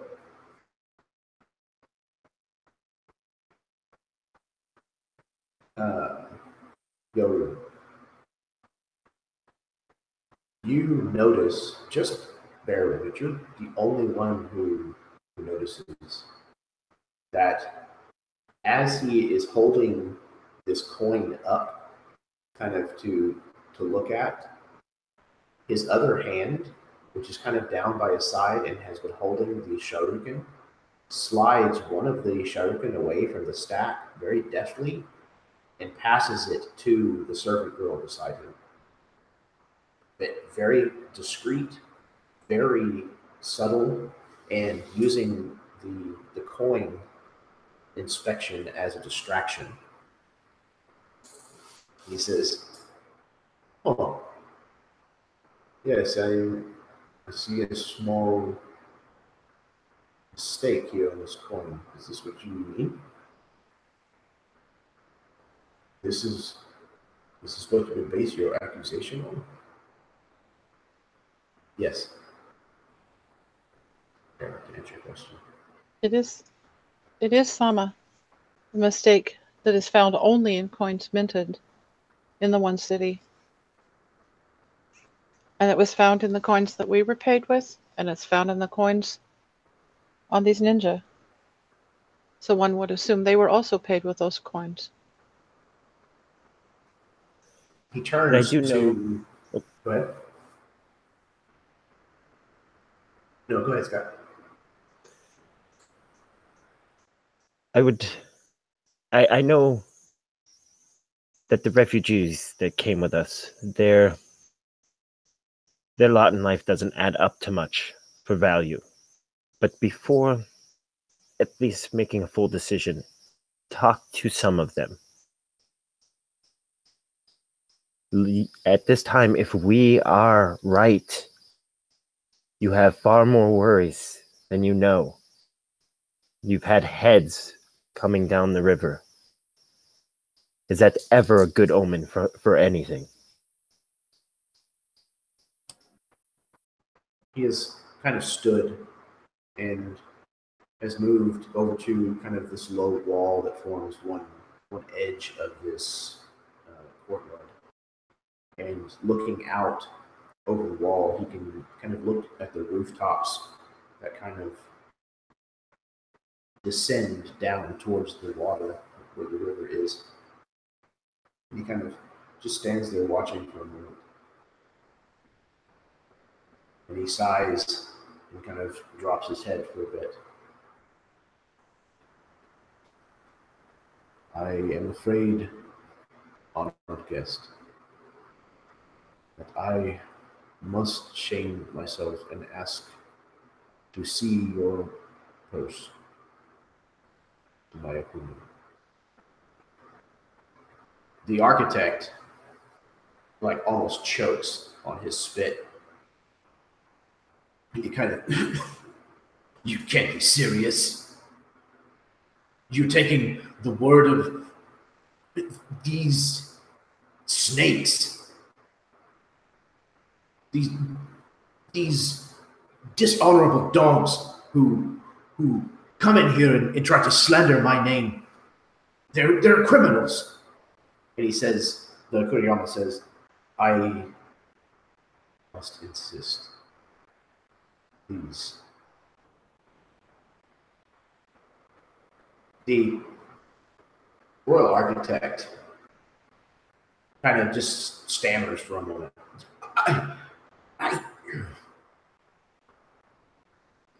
And he looks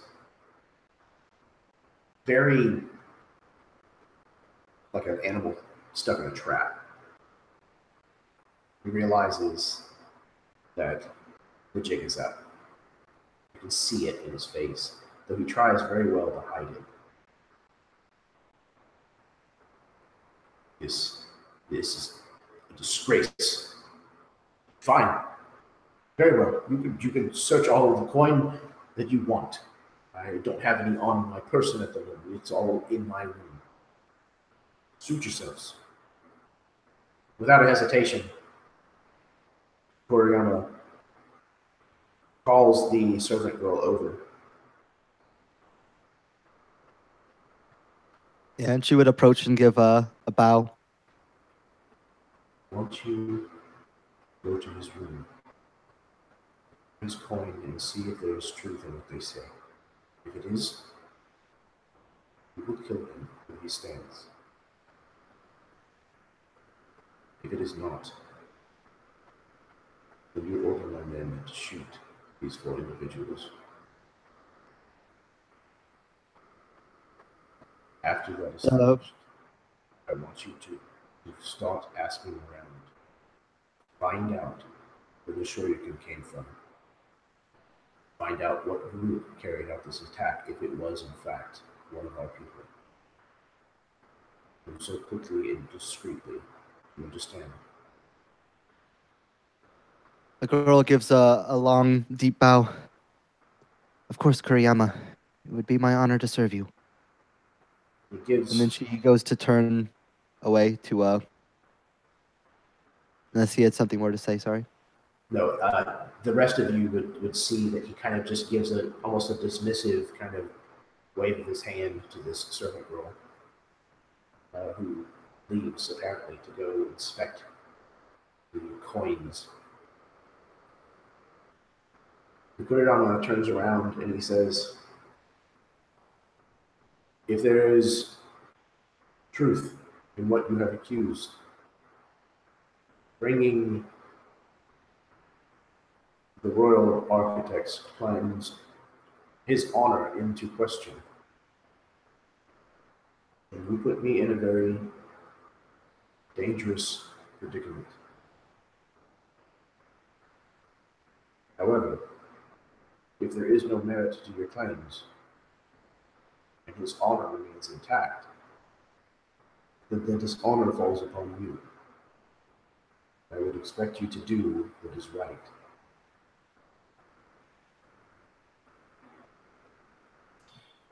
Jin would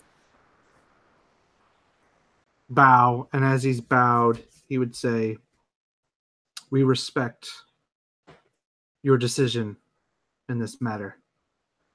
And as he would raise up, he would inhale deeply, and he would close his eyes, and he would just simply go into a meditation, just awaiting for the situation to play itself out. Yoward would bow, and then she would bow again, and then she would be just perfectly still with only the very tip of her tail twitching once in a while, waiting to see.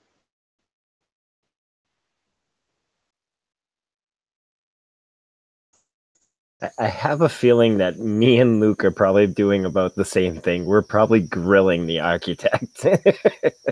Yeah. Just sitting there, all just nice and calm, like, but with the toes curled underneath, right on the right on the balls of your feet in a kneeling position. So you're still ready for that springing motion.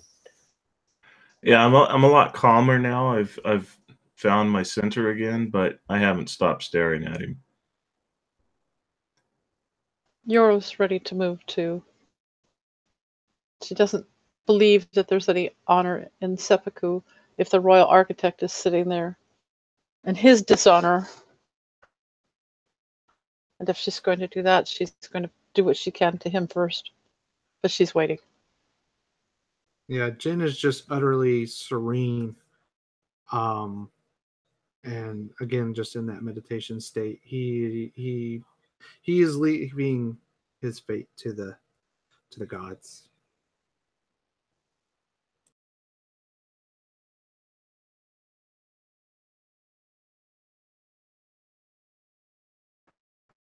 So we cut away to elsewhere. And as we kind of move through the empty hallways of this kind of small village house that is serving as the Kuroyama's place as he winters here in the south. What do we see, Jeff?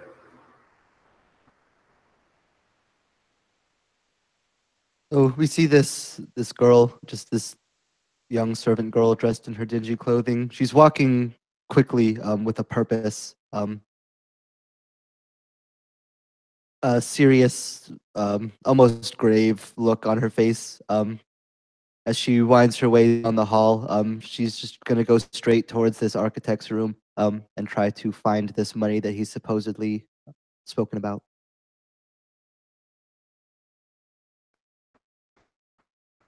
You find many different bags that were carried here. The palanquin that he was carried is kind of set off to the one side. The poles haven't been removed.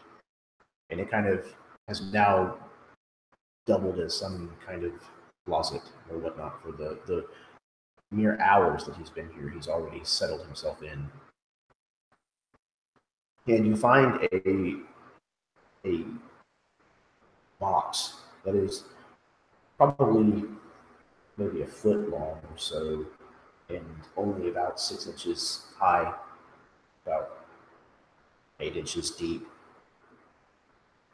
And it's very ornate, this wooden carved box that has been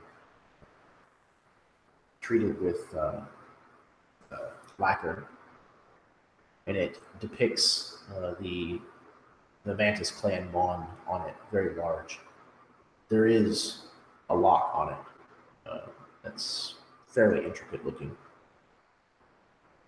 but it definitely gives the rattle of coin.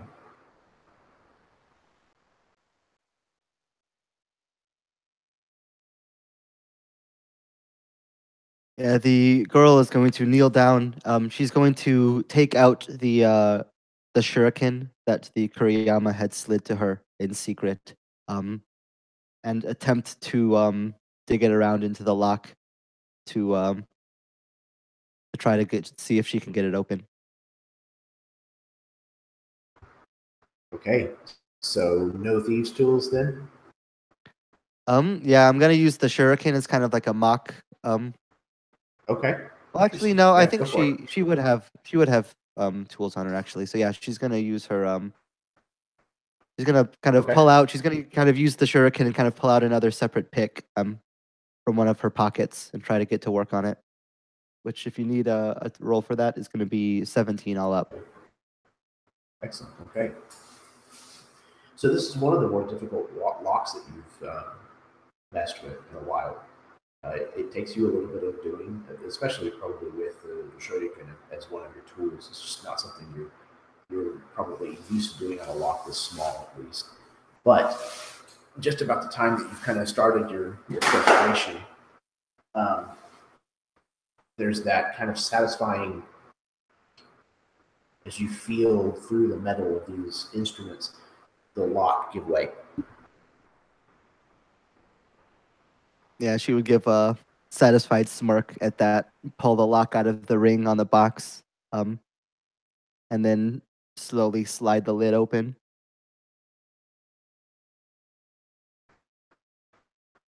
You open it, and if you would please make me a dexterity saving throw. Yes, sir.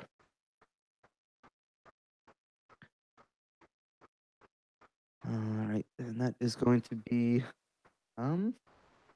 not great. 12 all up. 12. Okay. You take 4 points of piercing damage and 5 points of poison damage. And you are considered poisoned for the time being. As when you open this, a scorpion tail flicks out of the darkness of this box and strikes you in the meaty part of your hand between your thumb and forefinger. As you fling the creature aside, easily crush it under your shoe if you wish. You open the box and see that it is in fact laden with coin, as well as bars of different precious metals, all imprinted with the Mantis Clan royal symbol. You kind of start looking through these coins, and you find a few of them that look like they were minted of the same metal around the same time. And you find no small amount of the ones that bear the same exact flaw that was present on the coin you were provided.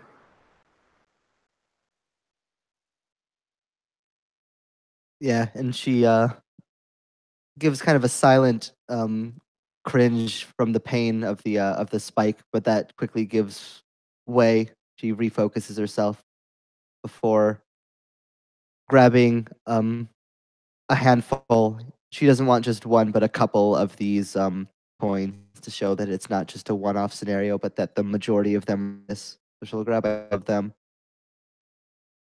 before after she's going to make her way out of the room and ask one of the other servants around if they've seen where they're keeping the refugees, because she wants to also take care of the other part of this, which is confirming some of the eyewitness stuff from the other refugees. Yeah, she can direct you to a place where they're kind of being held on one end of town. It's a kind of an old warehouse that hasn't been used this year for something. So they're all kind of huddled in there.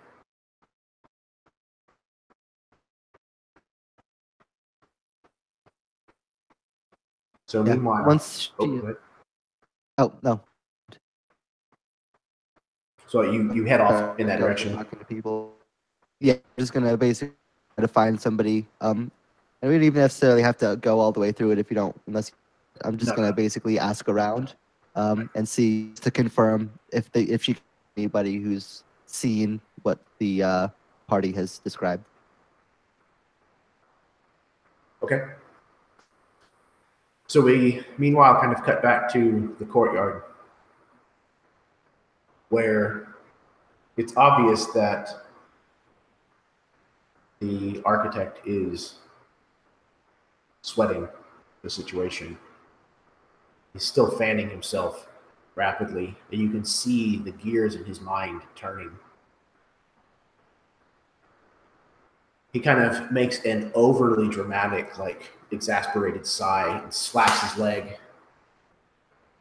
Clearly, if they had found something, they would have been back by now, surely. This is preposterous.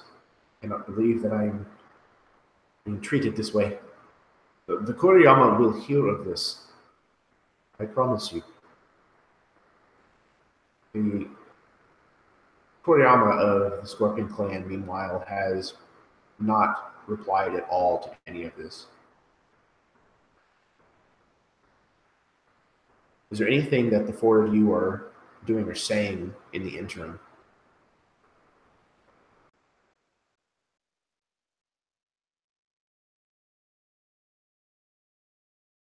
Not really doing other than just watching this man squirm and loving it.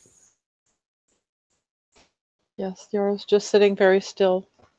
And I agree with her eyes on the Royal Architect, maybe going back and forth between them at times, but generally just piercing glare at the Royal Architect, as only a cat can really do.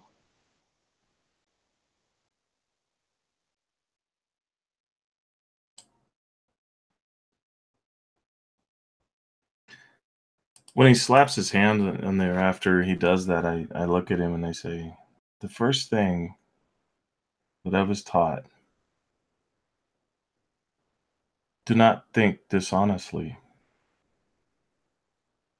I've always found this to be an important rule of life, because then it begets the next rule, which you come upon through living, and that is, do not regret what you have done. For if you think deeply upon your actions before you make them, and remember back to the first point, do not think dishonestly. Well, it's amazing how life will play much better into your hands. May not be always as you've liked it, but that's been my experience.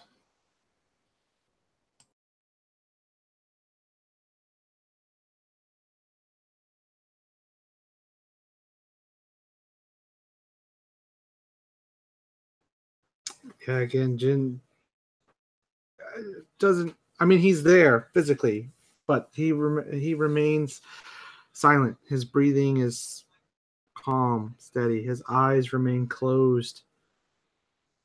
He is focused.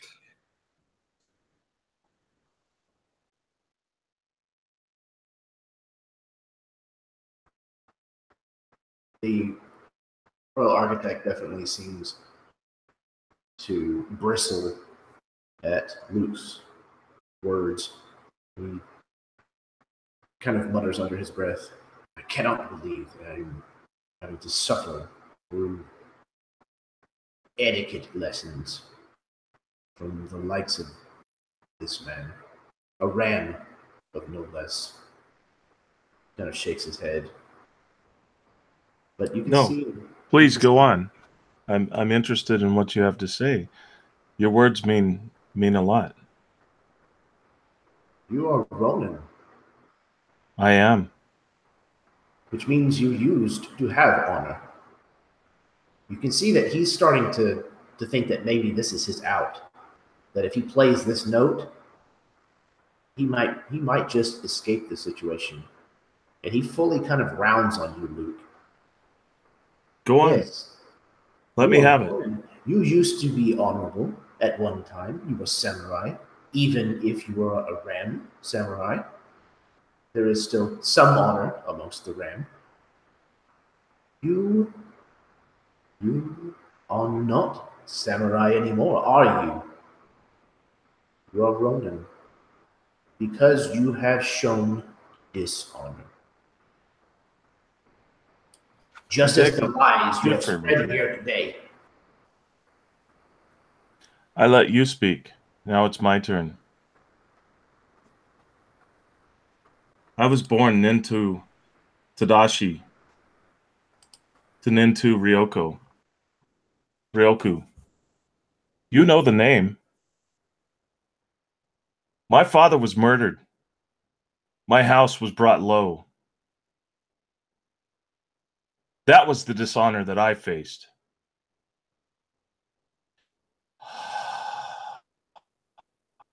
Kind of centers himself for a moment. So please, thrust again.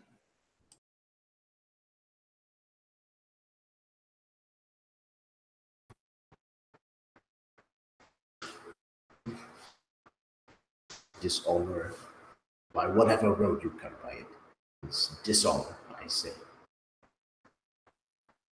That could be another one of your lies. The truth will be revealed. I have no doubt. Yes, the truth shall set us free. And where his dishonor he unknowingly earned, you have earned your dishonor. When I am proven to be in the right, I will deliver the sword blow of your deaths myself. I'm looking forward to that. And he kind of stands up and he bows. And then he just takes a stance like he's prepared to fight. The Scorpion Clan Kuroyama, who's kind of been quietly watching this nearby, kind of raises his hand in your direction, Luke, as if to say, hold yourself. He is proven one way or the other. He is above your station. He will hold your hand. You are in my lands.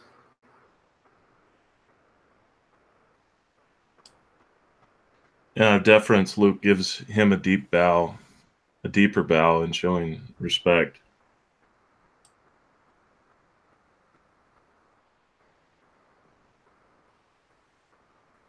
So,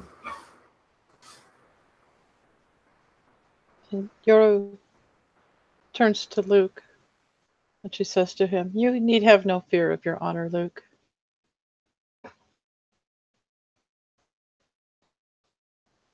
You know what's real. You know what happened."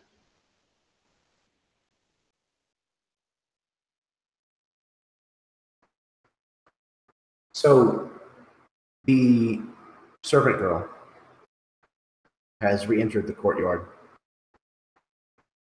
I don't know, maybe she's carrying a tray or something in her hands.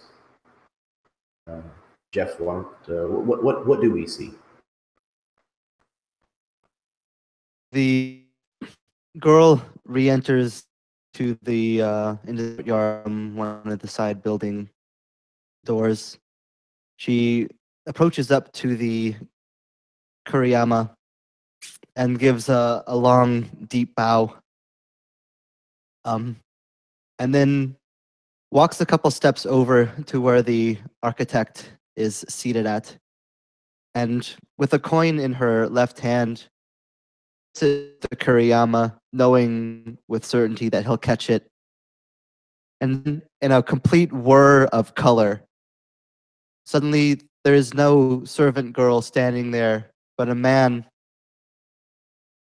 garbed in cloth, face covered. A wakizashi appears as if pulled from thin air and is held towards the architect's throat. Everything they said checks out, my lord. Those coins even had a chest with scorpion poison in it. The testimony of the witnesses have confirmed it all as well. The Kuroyama now rounds on the Mantis Clan Royal Architect, his arms still folded behind his back. He strides forward. You see, the truth has come out. Your dishonor goes beyond your own clan. You have dishonored and now endangered my clan. Your life is forfeit. He nods his chin in your direction.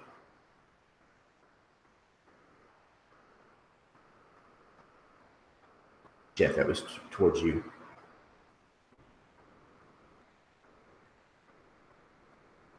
And with that, Minori will take the wakizashi that he had pulled as if from nothing, and just kind of give one last look up to the Kuroyama to confirm, and unless stopped, will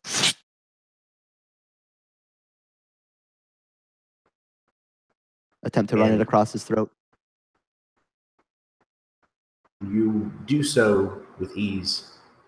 This all happening much faster than the Mantis Clan Royal Architect could have anticipated.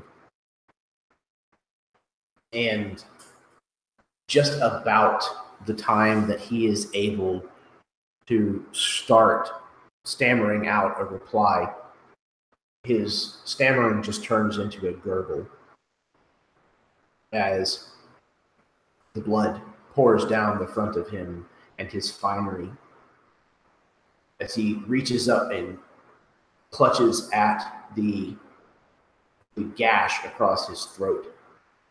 He doesn't have time to even understand exactly what has happened before he slides off of his chair and collides with a thud against the floor. Some of the servants start to rush forward, and the Kuroyama kind of waves them off. Leave him for now. Turns around very calmly and matter-of-factly. It seems as though you were telling the truth. You have that in your favor. It's good. You have just cost me dearly with a neighbor. They will retaliate. There will be questions. This is a very delicate matter that will now have to be dealt with on your behalf. So I hope that you have something to provide me with, other than just rumors and hearsay. I need information. I need information that I can act upon. Because if the Scorpion clan is going to be the clan that stops this invasion, I want to make sure that it's perfect. Your Honor, I can't say that the Scorpion clan could stop what's coming. This is a massive invasion. It will take all the clans to stop them. That is what we were trying to get at. You wish to unite the clans against a common enemy. Otherwise, all might be for naught. See. I believe it to be a necessity. And he bows. Luke bows and he says, I realize this is quite the revelation, but it was first barbarians. Then it was some sort of undead spirits that were attacking. What was the name of the city? Where the architect was? Yeah. Nujilang. So it's growing, and the problem is compounding, and it's getting worse. We tried to come to the architect with our pleas, and he did not listen. In fact, as you can see what happened with all of that. Sorry, brother, I interrupted you. No, so Jin's eyes would open. He would bow. Thank you for seeing wisdom in this situation. We wish that you seek wisdom again. The threat that is coming is far beyond any one clan. It is not a clan issue. It is all of ours burden to bear. And Euro speaks up, even those who are not of the same species will need to join in. Oh. As you can see by the ragtag before you, we cover the gambit ourselves. We are all here telling you, as strangers, as of days ago. Well, actually, it's probably been a week. It's probably been closer to about a month at this point. About a month. Yeah. As of a month ago, none of us, other than a couple of us traveling together, knew anything of each other. And now we are all here pleading that we need to work together. This is a massive invasion on several fronts.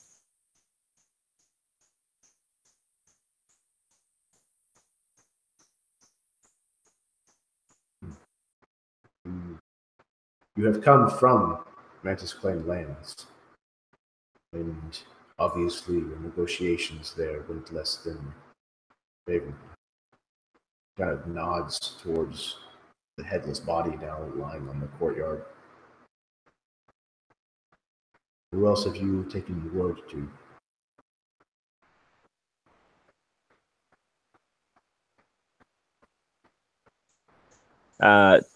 Elves, right? Mm-hmm. On our little side quest. In order to even see and be heard by the architect, we had to do something for him. I don't think we brokered the deal in his favor, but we convinced the elves that this attack was real, and they agreed that they would also fight with us when the time came. Having the elves of Rintoki equip you would be very helpful. You are skilled.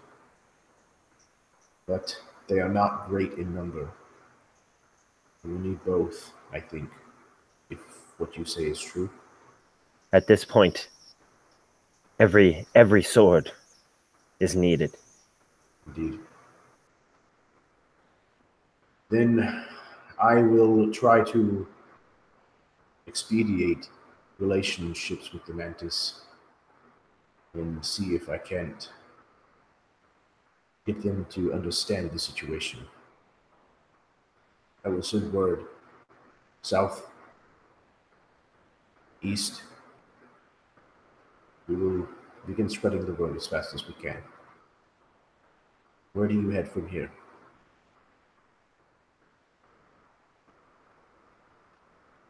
Do you have a plan? Don't. The Emperor needs to know. And it is best that he not hear it from hearsay. He needs to be convinced. Same way that you convinced me, perhaps. Our plan was to make it here. This has been more of a play it by ear in survival, especially with so many that were in tow behind us. Judging by the symbol that is now floating through my city, I suspect that they are not as far behind you as we may hope.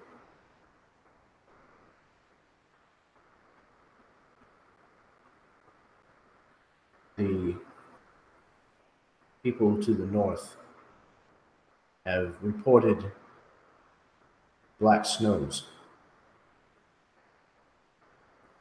Is this connected somehow? Yes. We came from the town of Maichucky, quite a long ways away. They came through the past and In a sense, yes. We had a measure of help, though I'm not entirely sure from whom.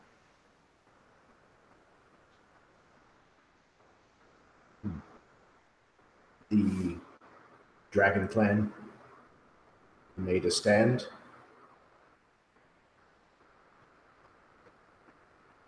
I would hope, at least. Maichucky was entirely destroyed. If Overrun was making a stand, They had it no was warning. completely unexpected. Yes.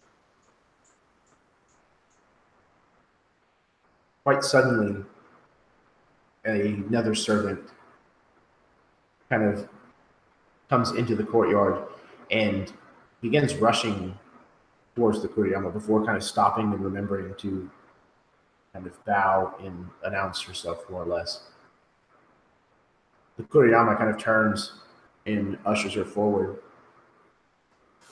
And the girl comes over and leans in and whispers something into his ear.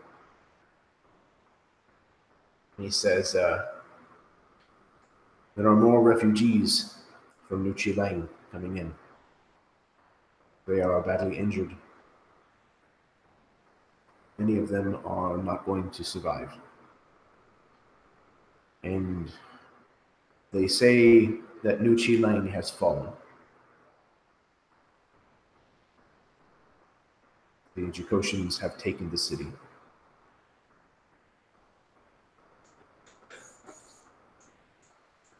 The only advice I can give is to send scouts out, not only to herd people, more refugees this way, but also to keep a heads up for the destruction that is definitely on their tail.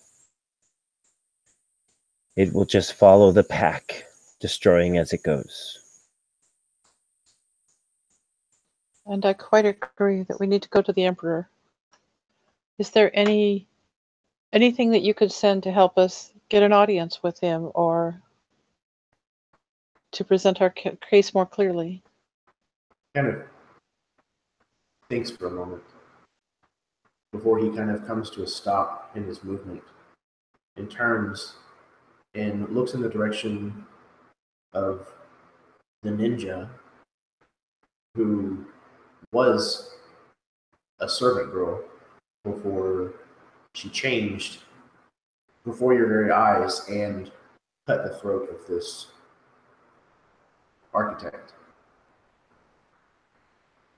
Yes, I do believe there is something I can send to learn.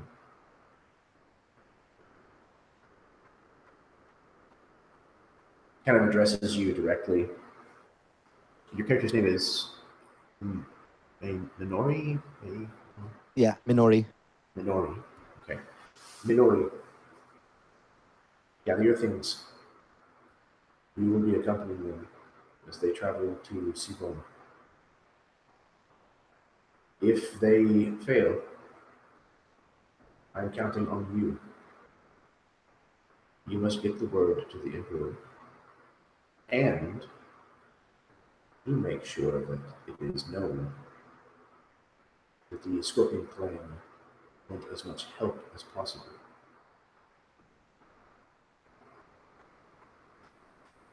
As you say, Kuroyama.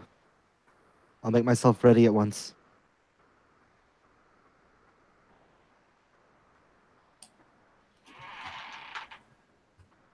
Very well. Luke steps forward and he says, Tari Moi-sama, you have done us a great honor today, one that I have not seen personally from a long time. And I would like to personally thank you for seeing through my status and listening to my truth.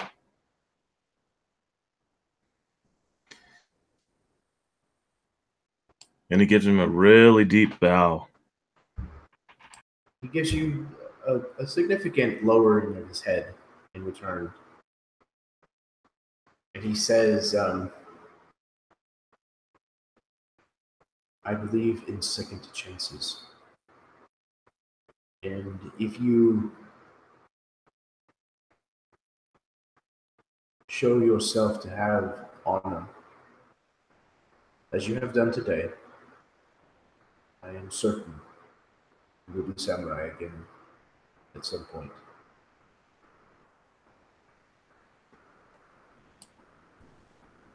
Thank you. And until then, I will walk the path.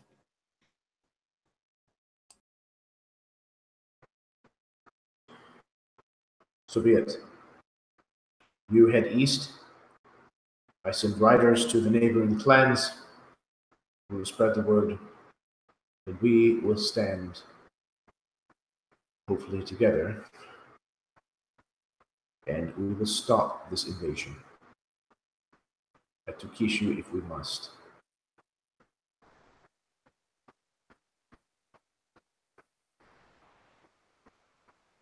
So, we're going to take another quick break. Another 5 minutes or so, give or take. Head if you have to, fill your drinks. We will be right back.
Hello, everybody.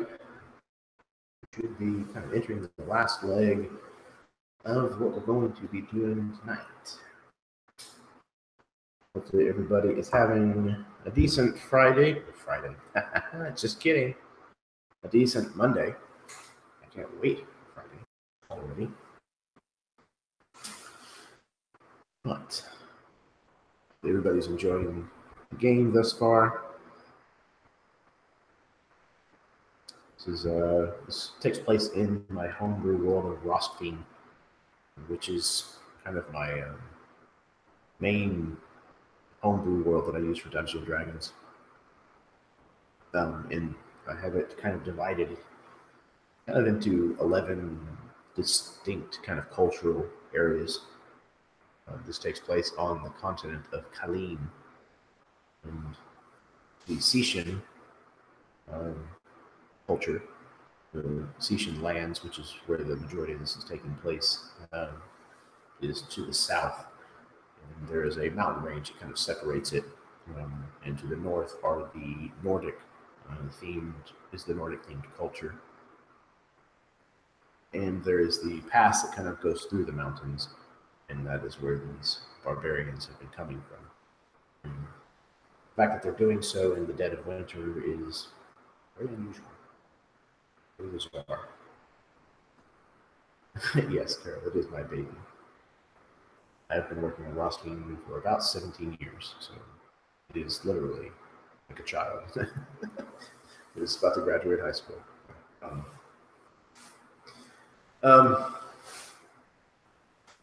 Yeah, so hope everybody is kind of having fun and enjoying it. We ran a long-term campaign that was in this setting, I guess maybe a year and a half ago or so. It ran for about a year. In-person group. It was a lot of fun. It's kind of a very interesting thing for me to delve into. I had never really been a huge fan of wuxia, kung fu movies, and Chinese or Japanese cinema before. I'd seen a few that I liked, but it wasn't anything really in depth. So whenever I started doing research to run this game and this culture, really kind of took it to the extreme. I had about 9 months before I started running it. And through those 9 months, I watched as much Chinese cinema and Japanese movies as I could get my hands on. I did a lot of reading and things like that, so it definitely got me a lot more comfortable with this genre before I started running White West watching. So it was cool. We'll give everybody just a couple minutes here before to get back before we roll this thing onward. Onward, ho. I mean, onward, ho.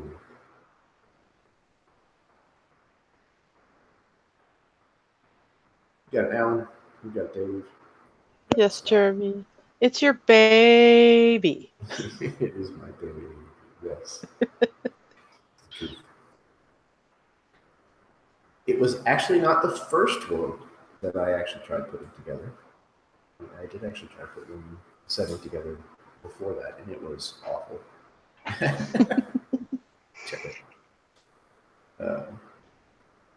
It was the second one that I kind of started working on. It definitely has a special place. Okay.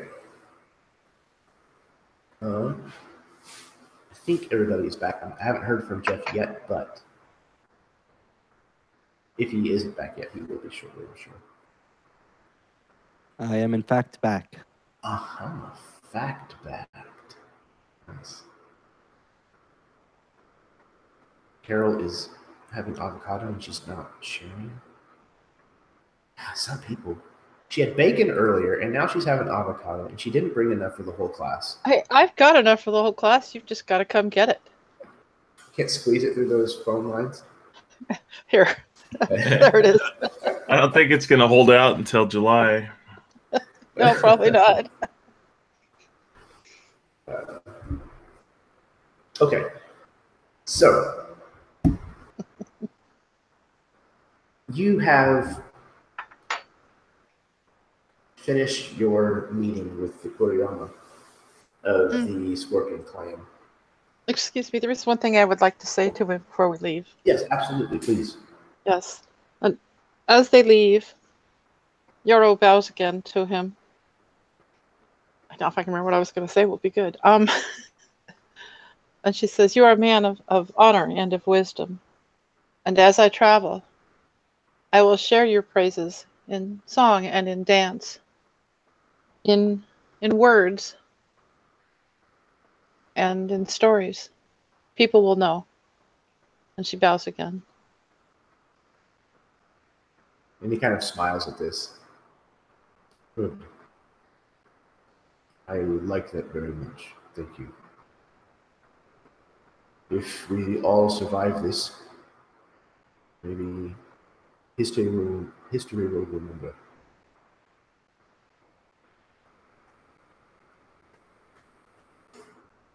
Okay. Was there anything else that anybody needed or wanted to say?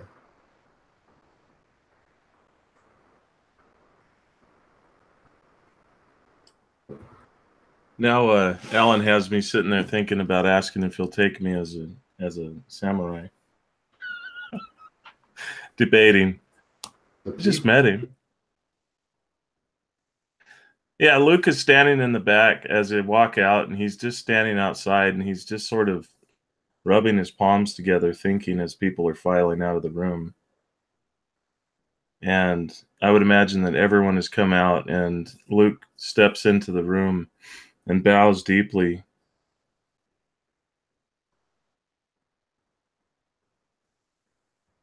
Terimoy-sama, I'm having difficulty putting it into words.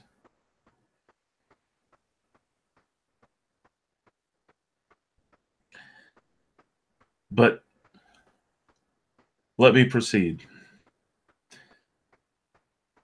The best cut is the direct cut.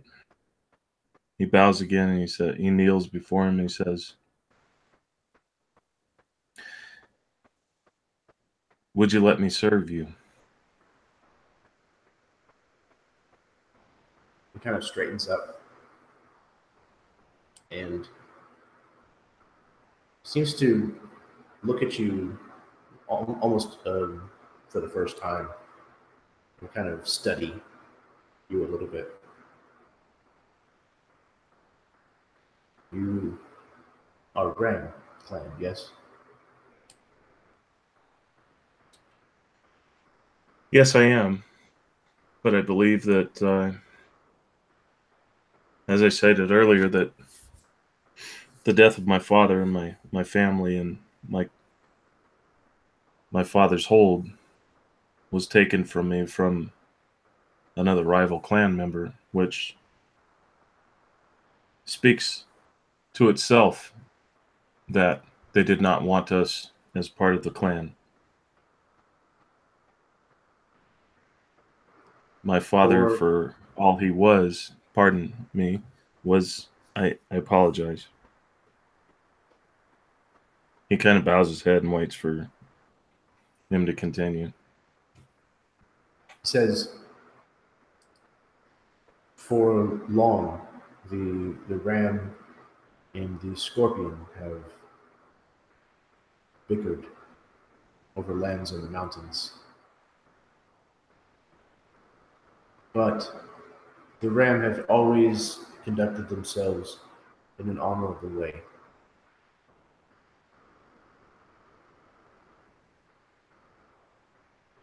If you are willing to forsake your ties to your birth clan and take up the tenets of the scorpion, continue to behave in an honorable fashion as you have today, and are willing to swear yourself to our purpose, then I will accept you as my samurai along with you. Do you agree to these terms? Hi.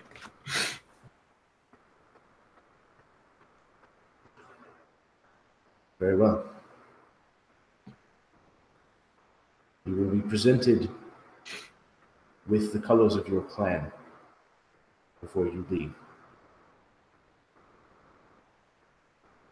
Rise and do my bidding. And as he bows, he says, I have one request to make, and I realize this is not my place to make it, but I have Yes. offered protection to that of Yoru, and I wish that I would like to continue that as an obligation, if you would not mind. He kind of turns and looks in the direction of where Yoru has kind of walked off. She has honored me today, as have you. So yes, I think for the moment at least, our paths lie in the same direction.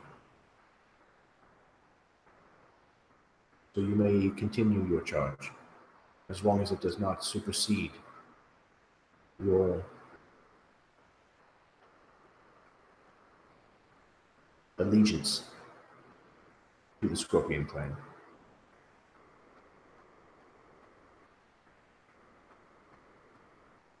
Thank you. Kind of nods. Okay. So he's supposed to pick up his colors now is similar to what he already has, right? The yes, Sashimono of the clan. Exactly. Yeah, it'll be the colors of Scorpion. They'll have their mon emblazoned on it. Okay. All samurai are basically, they're not required, but it's kind of what is done. Almost similar to knights and wearing heraldry. It's just what you do in order to proudly show that you're a member of the clan. So just a question then, does that mean that I could become a student to Minori if he so accepted, and thus start learning to the ways of the Scorpion? Yes, the way that the Kung Fu system is set up is once you have reached 4th level, you have a choice you can make. You can either try to become a sensei in the style that you are already a student of, or you can adopt a second style and be a student in both. It's up to you. In order to qualify as a sensei in the style that you had already been studying, you have to take on a student who travels with you. We'd have to find someone, or we'd have to help create an NPC who would come to you wanting to be taught, and they would follow you. The relationship would be very similar to like a Padawan in Star Wars. So they travel with you and learn on the road. Okay, but it's not a requirement to be part of the clan, since I've been brought under different circumstances. No. Okay. Some clans are very secretive about who they'll teach, but considering the fact that the Kuroyama just named you as a samurai of the clan, you probably wouldn't have any trouble at all finding somebody who would be willing to take you as a student. Whether or not Minori would be willing to do that, that's up to Jeff. Right. Well, these are the thoughts that are going through Luke's mind as well. It's just kind of like the swirl of thoughts that are going through his head as he's exiting from the building. Excitement, fear, confusion, everything. So as you are kind of led back to the place that you'll probably at least spend the night before heading out the next morning, if time is of the kind of essence that you feel it is, you are doing whatever it is that you would be up to, spending the rest of the evening in such as this, when all of a sudden people are shouting in the town. And again, keep in mind that the unease and the unrest in Tokishu has been very obvious since your arrival, and it's just been growing and growing ever since. Yes, you would have gotten your weapons back and stuff. But suddenly there are people shouting, yelling and screaming, and you think you really hear like full-on panic beginning. And everybody, if you would, make a perception roll for me.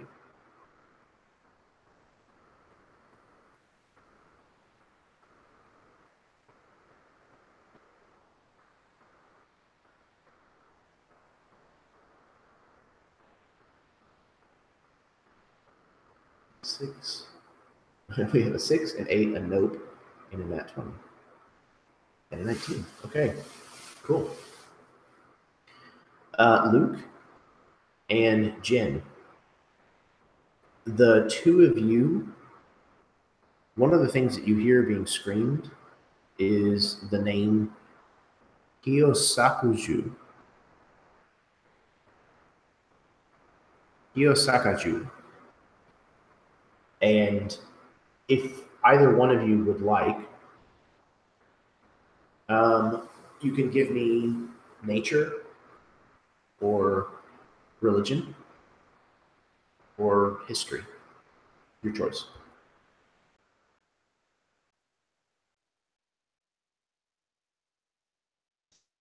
That is of the two that passed, right?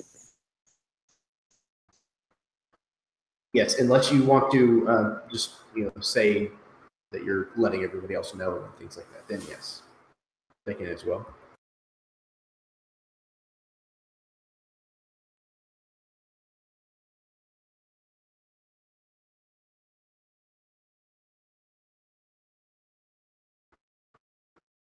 Okay, so Jen, you recognize the name Kiyosakaju as a river spirit. Basically an enormous, huge fish that is able to not fly, but basically kind of power jump, glide out of the water for periods of time.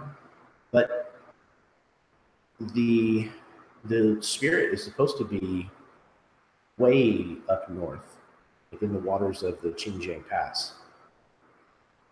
So being down here would be really, really strange. Yeah, I would imagine for a moment, Jin is talking to their new companion as he's introducing himself to Minori. He tells, he says, "My name is Yujin, but I am known in Wuding Mountain as Soaring Crane." He puts an arm around him and he says, "Tell me, my friend, do you like dumplings?" And then that's when this confusion happens. And he hears the river spirit's name. And he notices that this giant fish is gliding out of the river. And he looks over to Suki and he says, "There's something wrong. Koyosakyu he's not supposed to be here. This is something is wrong. Very wrong." What is that, Jin? You have given me nothing. I am more anxious at the fact that you just couldn't complete a thought there than anything. It has you in stammers. What is that thing? It is a spirit of the river. Though It is said to dwell in the north, near the Qingqing Pass. For it to be this far south, it is a disruption. Well, then what do we do? And he kind of looks at like everyone like this. If Jin doesn't know what to do with the spirit world, then Suki's absolutely lost.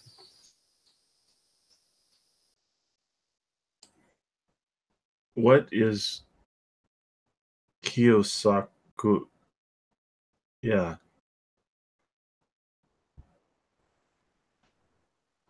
What is it? It's apparently, from what he says, it's a giant water spirit that shouldn't be here. There are spirits all around us, all the time. From the big, from the small. The larger spirits, like this one, embody the river itself. But the river is long and the river is huge. And so the river may have multiple spirits. Kiyosakaju is a river spirit, but he is of the north. For him to be here would bring an imbalance to the spirit world. This will upset the spirit world.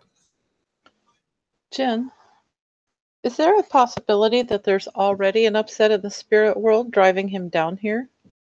That there is something coming as part of the invasion that's fueling this invasion? It seems so unnatural. Exactly. It is this unnaturalness that has caused an imbalance in the forces of nature and the spirits. We must try to get his attention. We must try to petition to see why has he come here. Perhaps what has driven him here? God's involved? Yes, I think you're right, though. We need to find out. Well, there's only one way forward then. We go see what's happening. And Minori will kind of push himself up onto his feet and kind of nod off in the direction of the commotion. You head down towards the river itself, where one of the main bridges of Tokishu kind of stretches from one side of this narrow valley to the other. And you can see this enormous serpentine body that has the markings of a koi and the look of a koi as well in the face. But these enormous fins or wings or something in between seem to kind of almost hold this thing aloft, almost as if it was gliding on a current, but it's kind of in the air. It's a very bizarre sight that most of you have probably never seen anything like this before. And the villagers are all gathered at the edge of this bridge where this thing is kind of floating back and forth. And all of them are, just flinging themselves at this thing. They're bowing deeply. They're crying and weeping. You can tell that what has happened in this village has probably brought these people's morales very low. And now seeing a river spirit, they view this as a good omen. And you see a woman hold her child kind of up above her head towards this creature, Kyo Sakaju, and the being inhales and draws the child into its maw. And the woman becomes ballistic. She just begins breaking down, screaming and crying, and she lunges forward, reaching for this being, and crashes through the railing of the bridge, tumbling down into the river below. This creature dives in after her. The villagers start to freak out and run. In Kiyosakaju transforms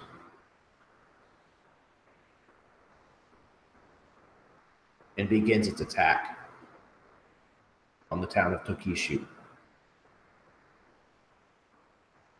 If you would like to get involved, I need initiative rolls from you, please.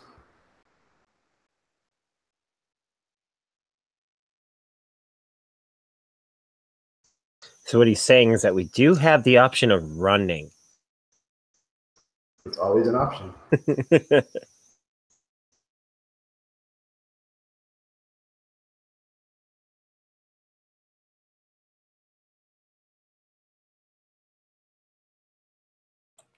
So You can see which way we're headed. with when Jin notices Koyosakaju's transformation, would he believe that that the river spirit has been corrupted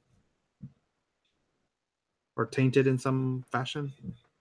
Yeah, you would know that spirits are very fickle. It doesn't take much to get them to, like you say, become out of balance. It has to be a pretty grievous kick out of balance in order to do something quite this extreme. And especially for a river spirit to initiate an attack like this, to be this ferocious, would be very uncharacteristic. So something is definitely wrong.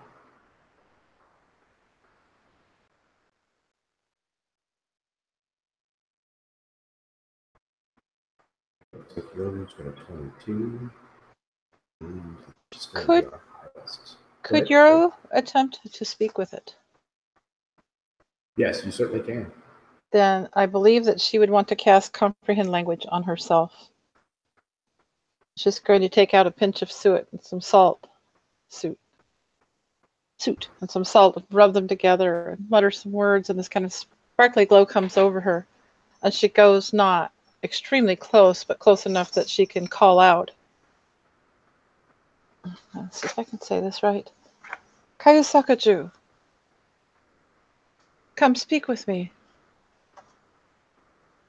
What is He kind of finishes thrashing around in the water, where it kind of leaves a bit of blood on the river. Oh, river spirit, what has caused this horrible thing to come about?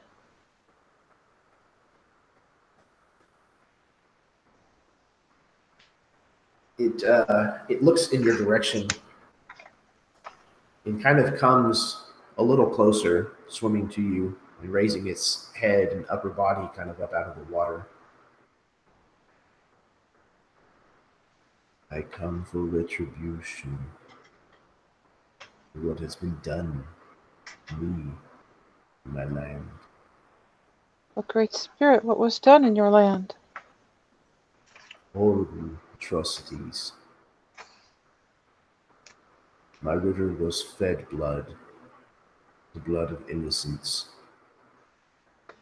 Death has stained my waters, turned them foul, poisonous.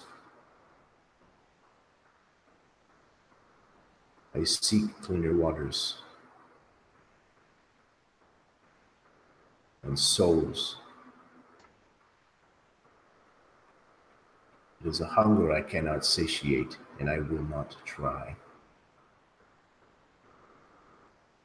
Come forward. I will take you. If you give your life, I will spare this town. Just this town? There are These are more. innocents. Why would you take their blood? Is that not as polluted? Is that not as evil or wicked as the blood, that innocent blood that you want retribution for? It is not their fault.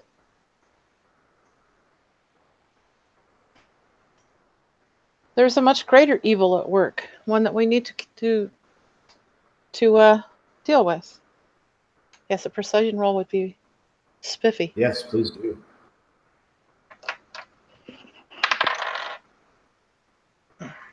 It's a 14.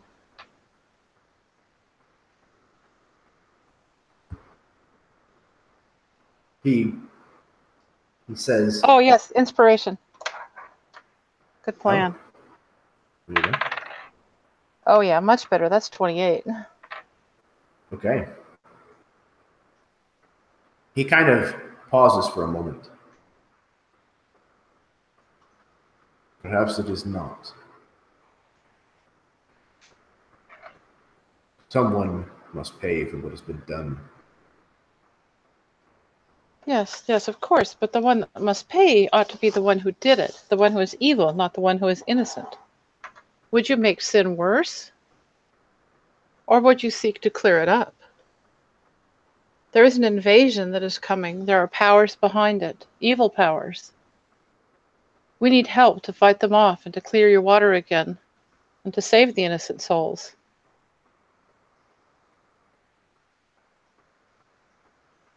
You have words of wisdom as well. You speak truth. For a mortal, it shows a lot of depth. Very well. I will spare this town today. And I will hear you, what you have to say about this invasion.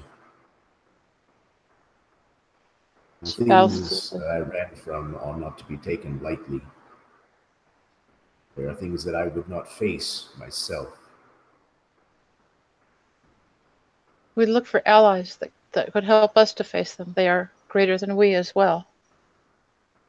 We want to gather all the allies we can. Can you tell us about them? They bring with them what many of them call Yotun, giants, mortal humanoid creatures that are enormous, even larger than me. They wield weapons of cold, though it harms not my flesh. This is something you should know. She nods at it. Cool. They are enormous in number. And they taint, burn, and slay everything in their path. You are a wise being. And those giants, you know, they are killing those that bring honor and praise the life that your waters give. They're killing your people. Yes. The ones that live in harmony with you. The ones who respected my waters. Yes. Who have lived here for centuries. Yes. Millennia. Do you know if these evil beings have a weakness? Would they be susceptible to fire? The giants, perhaps.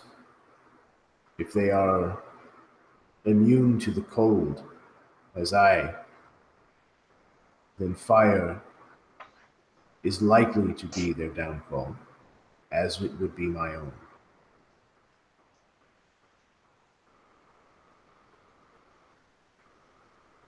Do you know if... These- Oh, go on. These beings that travel with them, these humans of a different kind, they are but mortal men, the same as you.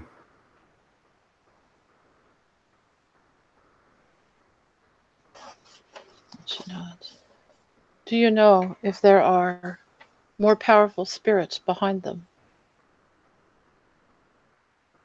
There is something that stirs amongst them. I believe it to be of the spirit realm, but it is not something I can see.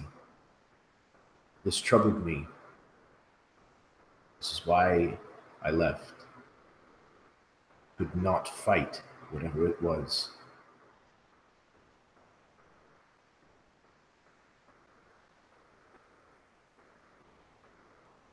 I The thank you.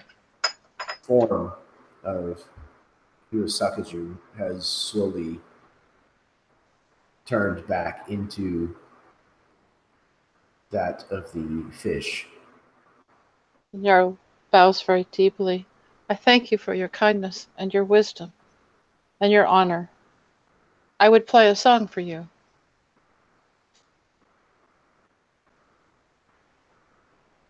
And she just pulls out her pipes and plays a sad, rather haunting song for the Kaiosakaju. And it continues to kind of, again, almost swim in the air there before you, Yoru, for a while.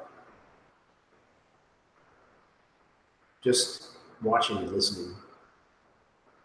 There's no particular magic to this except that it is a beautiful, haunting song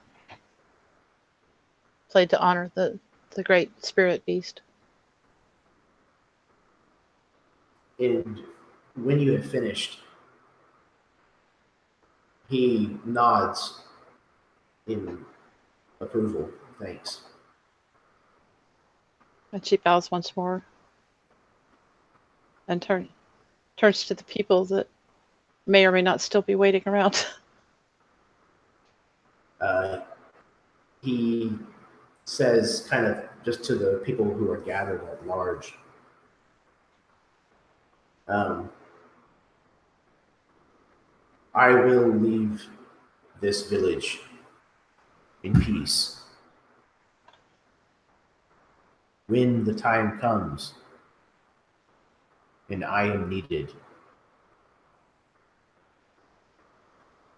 burn incense made from the trees of this forest and place them in the water. I will return. And he kind of snakes his way out of the air down back into the water and swims away downstream and out of view.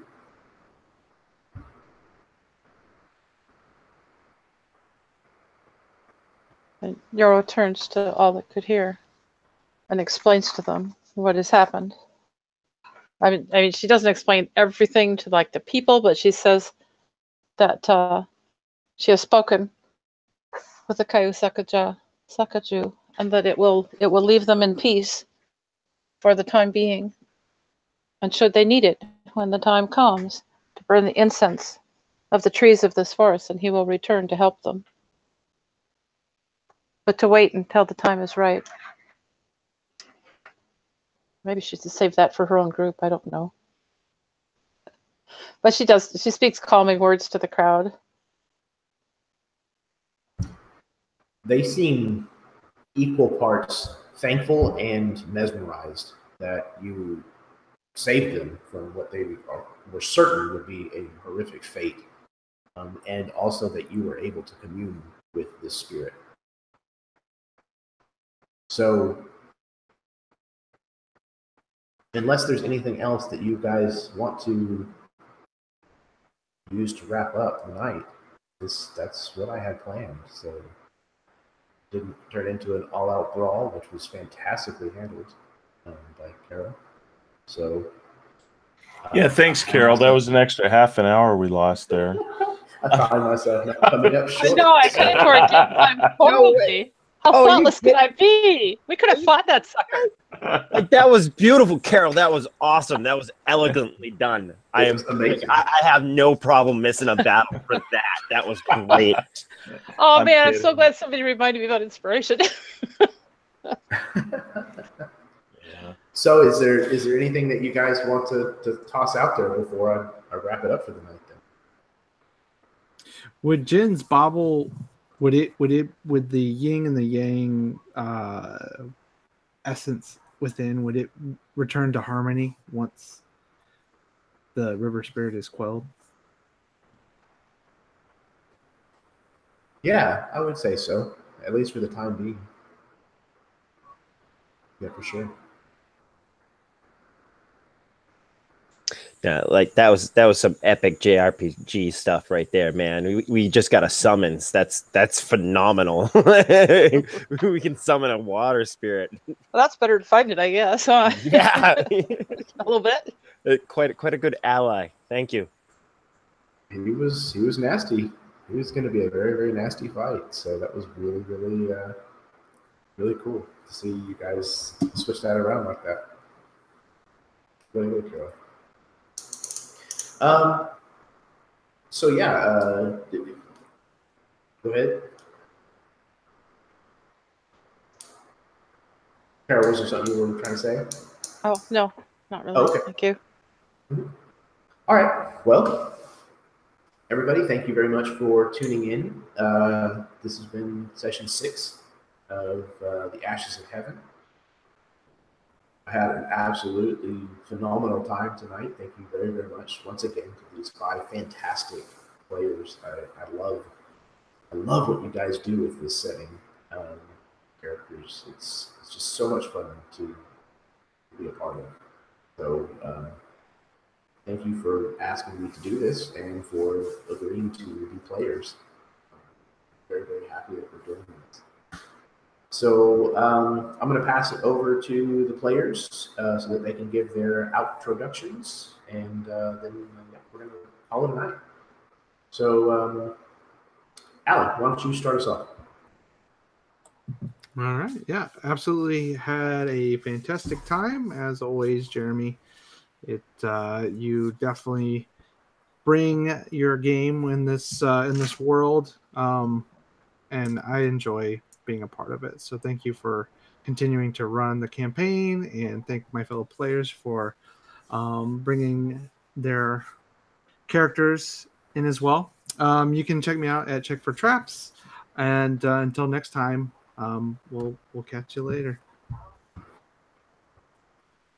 Absolutely. Thank you. Dave, you're up. Hey, folks. I've been Dave and playing Longway Luke. I guess I can go back to calling myself Nintai Tadashi. No longer a Ronin of the Ram clan, now a samurai of the Scorpion clan. And so, agreed. So much fun. Mostly RP session, but still, that was a lot of fun. A lot of daggers being thrown at their eyes. And yeah, great idea, Alan. I appreciate that. Thank you. Yeah, so awesome game as always. Looking forward to seeing the Nina in action. And yeah, thanks, guys.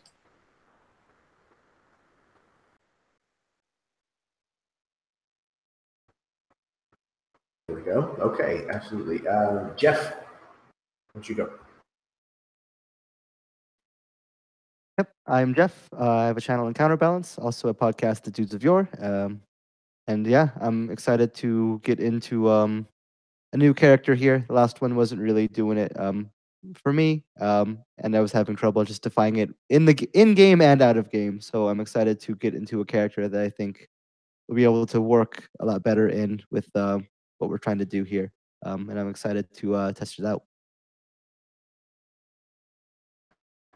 Absolutely. I'm kind of excited to see kind of what you're going to bring and to kind of get a really cool I'm hoping, really cool look at differences between Kenji and Minori. I think it'll be a lot of fun. Okay, Scott. I'm Scott. Now I play Tsukiko, and I have to say, like, out of all the ones that we've done, I think this one so far is my favorite. And we didn't even fight anything. It's just a pure character development in this one. You know, you got the gentleman becoming a samurai again, and then she talks down a spirit. You get a new ninja. Can't wait to see what the ninja's doing, by the way.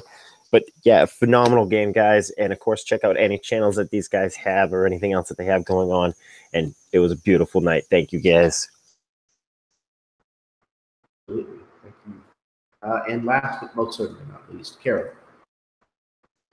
I had an absolutely wonderful time tonight. I love playing with you guys. It's so much fun. This game has so much uniqueness and personality and character, and the setting has all these wonderful oriental things, and you know, it's not your average bugbear. Long shot. I'm just totally enjoying it. And the opportunity to use my spell and actually play the bard was just fantastic. Really enjoyed it. Thank you. Absolutely, yeah, and it's absolutely my pleasure to have you guys and like I said, you guys just understand this setting and you push it in really, really good directions that are a lot of fun to kind of explore. So thank you guys for that. So everyone, thank you very, very much for tuning in, whether you are watching live with us tonight or you're watching at some point later on down the road.